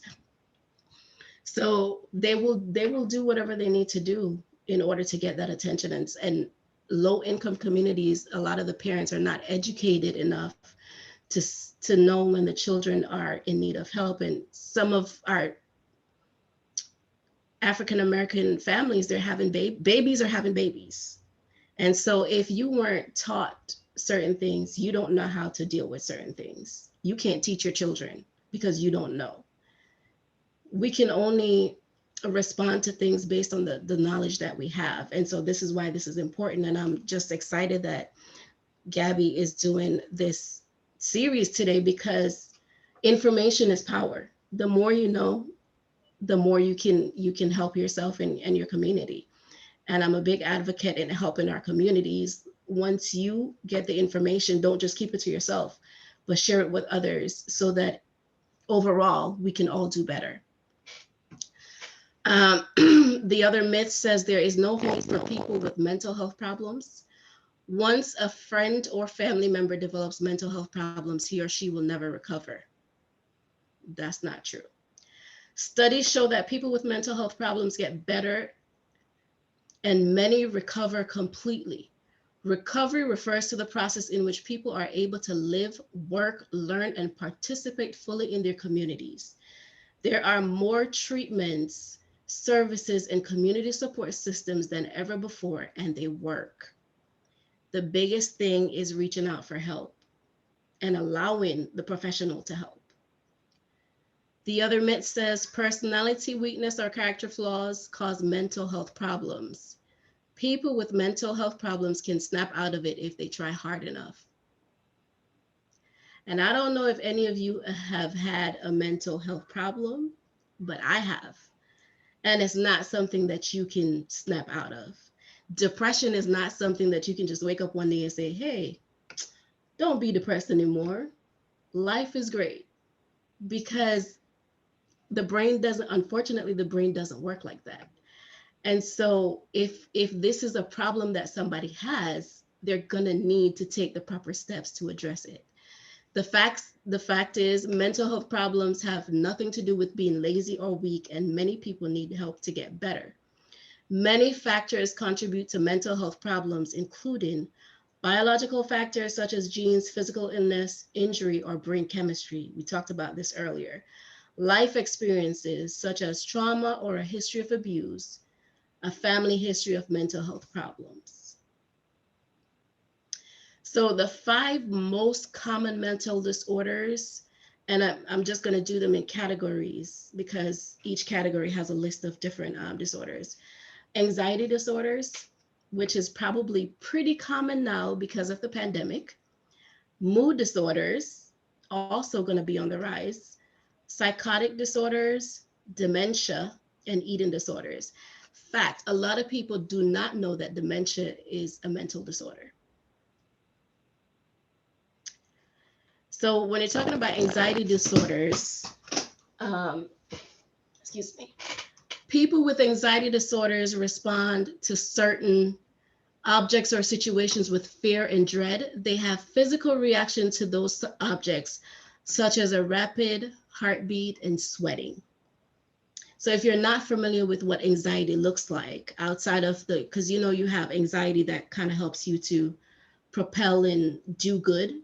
There's good stress and bad stress, and anxiety is kind of like stress. For example, me presenting today, that was a little stressful, caused a little anxiety. So I got little butterflies in my tummy. My hands got a little sweaty because I'm presenting to people that I'm not really familiar with. And, human nature, we're going to get a little bit self-conscious about our abilities. So that presents some kind of stress or anxiety, but that's good anxiety because it kind of pushes you to do better, to do the best that you can. Whereas if you're talking about just the thought of having to get on the computer one more day because you've been doing this for a whole year and you cannot take another Zoom session and your heart starts racing, you're sweating profusely, and you're starting to stutter, that's a problem. That's anxiety that needs to be addressed. An anxiety disorder is diagnosed if a person has an inappropriate response to a situation, they cannot control the response, or they have an altered way of life due to the anxiety. Some of these disorders can be panic disorder. It can be phobias, like all of a sudden you are scared of dogs, and if you see a dog, you start freaking out and you just shut down. You can't do anything because you're in so much fear. That's a real problem. Then we have some of the anxiety disorders, generalized anxiety disorder, obsessive compulsive disorder. We tend to use this one a lot out of context. Obsessive compulsive disorder. If somebody is a little bit neat or like things in a certain order, we tend to say, oh, you are so OCD. That's not necessarily how you're diagnosed with that. We have panic disorders. We just talked about that a little bit. PTSD. This one is popular. Post-traumatic stress disorder. Here is the interesting fact about this one. We oftentimes associate this with the military, and that is not always the case. You can actually get PTSD just by hearing someone else's story. If you've witnessed an accident, like a terrible car accident, you can get PTSD. If you've experienced any type of trauma, PTSD can be triggered. I remember when I first started back in 2018, I was sitting I was observing a session because as interns, we start out by observing our supervisors. And this mom came in and she shared a story about how her 19-year-old was murdered. And at the end of the session, the mom took her phone out and she said, I just really want you guys to understand. And she started showing us pictures of her daughter. And for me, when I went home for about 3 weeks, I could not sleep because every time I closed my eyes, I would see that girl.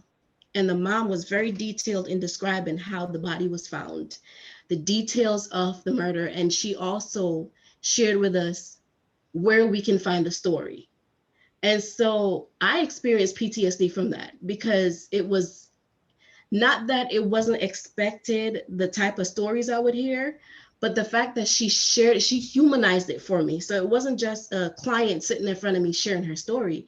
She showed me this girl. And I mean, she was 19 years old. She had a whole life ahead of her. And it was taken away because of something stupid. And the mom, she really wanted that to resonate with us. And she did her job. It did, because it left me for 3 weeks until I realized, and funny enough, even though at that point you could consider me a professional in the field because I went through my master's degree, gotten my degree, and do an internship. It took me about 2 weeks to realize, like, oh, wow, this is PTSD. And so I had to sit with my supervisor and we had to talk about it and we had to process it until eventually I was able to close my eyes and not visualize those things that she shared with us. So PTSD is not just for military folks that go overseas or get deployed, but it can affect us in everyday life just by sitting down and hearing someone else's story, watching the news about everything that's going on in the pandemic with all these people who lost their lives because of this COVID situation. So you want to be mindful of that. We have social anxiety. Social anxiety is when you are anxious, just the thought of being around other people, just the thought of having to go outside and socialize with people. And that's a thing. That's a real thing. When you're looking at mood disorders, the more common ones are major depression, persistent depressive disorder, and these two are pretty much the same, with the deciding factor being that for persistent depressive disorder, it has to be over 2 years, whereas a major depression disorder it can be like 6 months or so forth. But once it hits that 2 years mark, then it becomes persistent depressive disorder. Bipolar disorder is also one of those things that they talk about on TV that they take out of context. Just because somebody may change their mind a lot does not mean they're bipolar. Substance-induced mood disorder is one that is a little common too, because a lot of, like Dr. Gabby talked about earlier, we have to be advocates and be aware of the medications that you're taking. Be aware of what you're putting in your body and how it's affecting you, and how medications interacting with each other can affect you. And this is where we have that disorder. Like if you're taking multiple substances, it can cause a mood disorder. especially if you're not being honest. If you're seeing a psychiatrist and the psychiatrist has you on medication, and then you go to your medical doctor, your primary care physician, and you don't tell them what medications you're on, and they prescribe you medication for something else, the medication can start reacting with each other, causing mood disorders. And two, sometimes it takes a while to get the right dosage of your medication. So some of them may cause, especially when you're taking medication for depression, some of those medications may alter your moods. It may increase your chances of suicide. If you're not reporting it, the doctor can't help you. And so when you see a psychiatrist, one of the recommended things they tell you, because a psychiatrist really just prescribes medication, they don't really do the work with you to figure out what's going on, how can we resolve it to get you off this medication. So they'll recommend that you see a therapist once a week or whatever the therapist deems is appropriate. And the therapist will then help you monitor those medications and check those side effects to make sure it's not altering your moods. And if it is, then you need to go back to your psychiatrist and say, hey, we've noticed that this is happening, and they'll adjust your dosage accordingly. Dementia. Dementia is a term that covers a wide range of specific mental conditions. Those suffering from dementia-related disorders may experience a decline in their cognitive abilities, often severe enough to impair daily life and independent function. While this category includes a host of conditions like Alzheimer's disease accounts for 60 to 80% of dementia cases. It slowly destroys memory and thinking skills and eventually strips the ability to carry out the simplest tasks. A lot of people, like I mentioned before, a lot of people are not aware that dementia is actually a mental disorder. You want to be, when you hit a certain age, you want to be aware of the risk that you're facing and be aware of the signs so that you can monitor yourself and know when you need to seek help. These are some of the early warning signs of most of these disorders. If you're eating or sleeping too much, more than usual, if you are pulling away from people and you're not interested in the usual things, you're feeling hopeless, that is one of the definitions of depression, hopelessness. You don't really feel like you're worth anything, you're valuable, you don't feel like you can contribute anything. You start questioning yourself about getting up in the mornings, like, why do I need to wake up? Why do I need to get up? You want to stay in bed all day. That's a sign that there is something going on that needs to be addressed. Having low or no energy, like you're tired all the time, you don't feel like doing anything, feeling numb or like nothing matters, having unexplained aches and pains, feeling hopeless or hopeless. We just talked about that. Smoking, drinking, or using drugs more than usual. And I know this is a church setting, but we got to be real. It happens even in the church. We're drinking and we're engaging in drugs that we probably shouldn't be because we have feelings that we're not dealing with. Feeling unusually confused, forgetful, on edge, angry, upset, worried, or scared. Like you're just scared and you can't explain why you're scared. Yelling or fighting with family and friends. For those of us who are parents or grandparents, the common one is that you find yourself yelling at the kids more. Like the kids, kids tend to be loud and they get on your nerves sometimes, let's be real. And sometimes you're used to handling it by, being calm or rational, but now all of a sudden you're triggered, you just go off.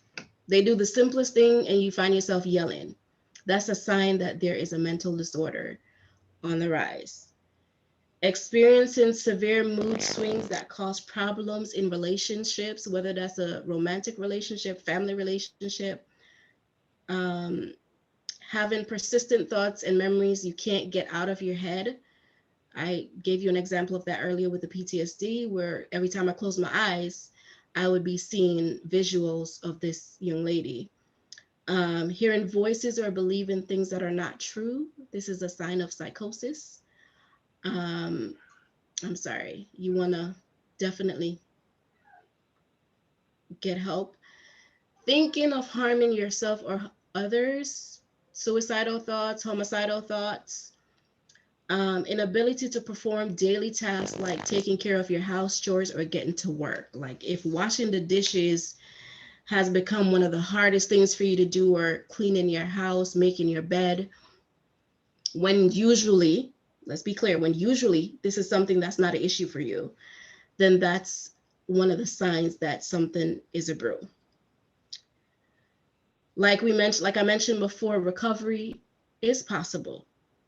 Recovery from mental disorders and or substance abuse disorders is a process of change through which individuals improve their health and wellness, live a self-directed life, strive to achieve their full potential. So when you see a therapist, one of the first things that they tell you after you've done your intake, that's where they ask you questions, gather the information. They talk about a treatment plan. This is it. Develop a recovery plan. If you don't have a plan, then you don't know what you're doing. You're just taking shots flying in the dark, which is not effective and it's not helpful. So you want to have a plan. You want to have goals. You want to, one of the things that we talk about is SMART goals, and SMART is an acronym that we use in the field, and it stands for specific, measurable, achievable, realistic, and timely goals. An example of that would be if I have a client and the client says, I am depressed. So then my next question is going to be, okay, what is your best hopes from talking with me today? Like, what is it that you hope to get out of us working together? And the client says, I just want to be happy. I want to be able to get out of bed and do the usual things. Okay, so then we find out what the usual things are. And then the treatment plan would implement something like, client will, over the next 3 months, reduce sleeping all day from 7 days a week to 3 days a week. So we've outlined a specific goal. We've set a timeline that is manageable and is measurable, because we're saying we're moving from 7 days to 3 days. And we're being realistic because we're realizing that 3 months may not be enough time to get that person to get up out of bed all 7 days and be effective each day. So we're saying, rather than saying we're reducing from 7 to 0, we're going to say 7 to 3, which is more realistic for that person. And one thing that I want to tell you as well, when you're seeing a therapist, ultimately, you are the one in control. Again, like Dr. Williams said, advocate for yourself. If the therapist tells you something that you feel like is not going to be attainable for you, then you say, you know what? I don't think that's going to be doable. Why don't we do this? And if that therapist is not willing to work with you, then you say, you know what? Thank you for your time. I'll go elsewhere, because it is your body. You know yourself best, and you know what you're capable of and what you're not capable of. And you want to be responsible in the choices that you make, and you want to make good choices, because ultimately that's the goal of today, that you are well informed enough to make good choices that will benefit you in the long run. So it says a recovery plan enables you to identify goals for achieving wellness. You should specify what you can do to reach those goals, include daily activities as well as longer term goals. So you want one short-term goal and one long-term goal. A short-term goal would be like the 3 months example I just gave. And a long-term goal would be something that's more like a 5-year goal or a 1-year goal or something like that. Track any changes in your mental health problem. You want to make sure that you're tracking your changes so that you can see if it's working or if it's not working, or where you need to make adjustments and where you can improve. Identify triggers or other stressful events that can make you feel worse and help you learn how to manage them. Identifying triggers is extremely important, because If you go to a therapist, you're working on something, let's say, this is one of the issues that we have when we're working with children. If the parent is not willing to engage in the process, then we do the work with the child in the office, they go home, and the parents undo everything. So it's a continuous cycle for us. We're seeing the client for years and nothing is being changed. So you want to identify those things that needs to be changed and start changing them. Or if it's that you live in a house with somebody that's causing you to be outside your character, then you may want to think about your living arrangements, whatever that's going to look like. If it's that when you drink, you get angry and you start yelling at other people, you may want to cut back on the drinking. So those are the type of things when we talk about triggers, like what is causing these reactions for you and how can you reduce those reactions and get rid of those things that's causing them. So there are 4 major dimensions to support a life in recovery. You want to talk about your health, your home, your purpose, and your community. So your health, make informed, healthy choices that support physical and emotional well-being. Your home, have a stable and safe place to live. Purpose, to engage in meaningful daily activities such as a job or school, volunteering, caring for your family, or being creative. Work for independence, income, and resources to participate in society. In your community, you want to be able to build relationships and social networks that provide support. When it comes to mental health, one of the biggest things is having a support system. Because if you don't have a support system, that feeling of hopelessness is going to linger. Having a support system helps remind you that you have a purpose. They help to keep you on track. They hold you accountable. And it's a place for you to relieve your stressors sometimes. Like maybe you just want to go hang out with your girlfriends and talk, or maybe you just want to go hang out with your girlfriends and dance, or whatever that looks like for you. Having that support system, that body of people that you can rely on when you need it, to hold you up and to make you feel better and to help you maintain a way of healthy living. So I'm going to share with you some wellness tips that can help moving forward. The first one says you want to take time to do things you enjoy, especially in nature. Being outside, breathing fresh air reduces stress. Tip 2, take care of your spirit. These can mean many things depending on the individual. Care for your spirit by connecting to what you consider meaningful or holy. You may find this connection in God, in yourself, in other people, in nature, or art. This focus offers many possible benefits, including better mood, less anxiety and depression, and even fewer illnesses. Tip 3, take some me time. This is very important. Making time for ourselves is important. It doesn't hurt if you have a 4-legged friend tag along. Whatever your me time looks like, maybe that's reading a book for 30 minutes to an hour before bed, maybe sitting in your bathtub, hiding from your grandkids, your kids, whatever that is just time that you are getting in tune with yourself, enjoying something that you enjoy doing, and just processing the day.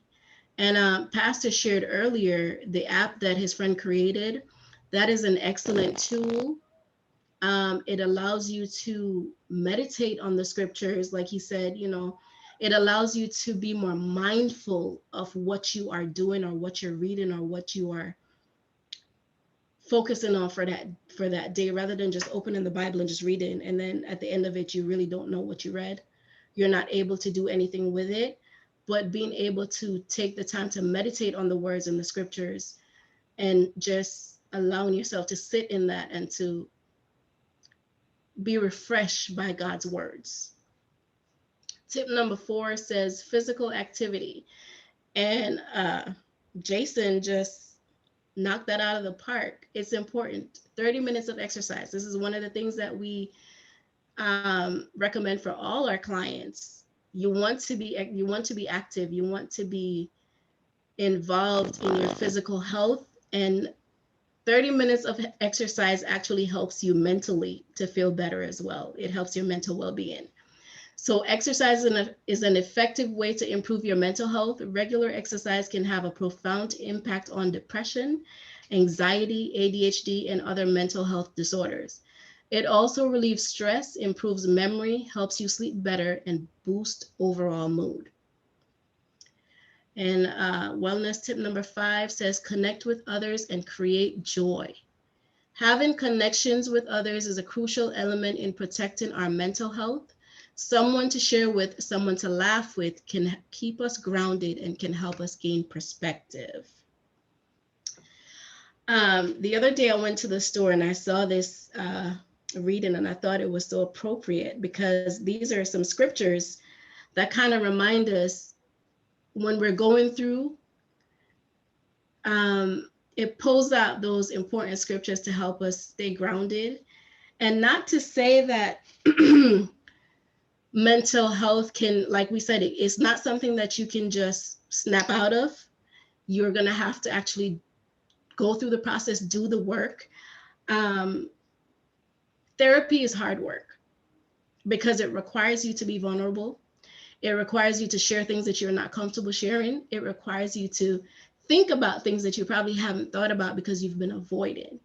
And in digging up those things, it brings feelings that you don't want to have, but it's important in order for you to get well. And so these scriptures kind of help you even when you're having to dig up those things to stay grounded and stay focused and remember who you are. And it says 1 Corinthians 6 verse 17 reminds us that I am one with God. Acts 17 verse 29 says I am God's offspring. 1 John 3 verse 6 says I am God's child. Ephesians 1 verse 4, I am chosen. 2 Corinthians 5 verse 17, I am a new creation. Hebrews 13 verse 5, I am not alone. Galatians 5 verse 1, I am free. 2 Corinthians 5 verse 21, I am righteous. 1 John 5 verse 18, I am born of God and the evil one cannot touch me. Ephesians 2 verse 4 to 5, I am loved. Romans 8 verse 37 to 39, I am safe in the love of God. Colossians 1 verse 14 reminds us I am redeemed by the blood of Jesus. John 15 verse 15, I am Christ's friend. Romans 8 verse 1 says, I am free from condemnation. Hebrews 10 verse 14 says, I am perfect in Christ. Romans 5 verse 19 says, I am righteous. Ephesians 2 verse 10 says, I am God's workmanship. Even if you are experiencing a mental health crisis, the scripture says you are God's workmanship, which in itself says your perfection. And whatever it is that God has given you, whatever he's put on your plate, it is something that ultimately is going to make you stronger. When it brings healing, it is a story that he's given you to share with others, to tell. It is a testimony of his goodness and his grace and his blessings upon us, that we are able to overcome even things that other people are telling us you're never going to be able to overcome. Even when you're feeling hopeless and, like it says, born of God and the evil one cannot touch me. So even if you're experiencing psychosis where you're hearing voices and you're experiencing things that is just not normal, God is always there for you, and he's always going to bring you out if you allow him to, because that's the key. We have to allow him to work in our lives. The National Suicide Prevention Lifeline. This is important information. Even if you don't need it, it is good to have because you may encounter somebody who needs it at some point in life. Like I said, if you have felt like you know somebody that's just been more consumed by the conversation of death recently with everything that's going on, this is the number to call right here. They're very creative. Some of them offer text messages. Some of them offer I'm sorry, my little one. Some of them offer text messages. Even the Veterans Crisis Line is helpful. They don't just tend to veterans. But this number is important. Write it down, put it on your fridge, put it somewhere, because you may encounter somebody who will need it at some point in life, or maybe you will need it.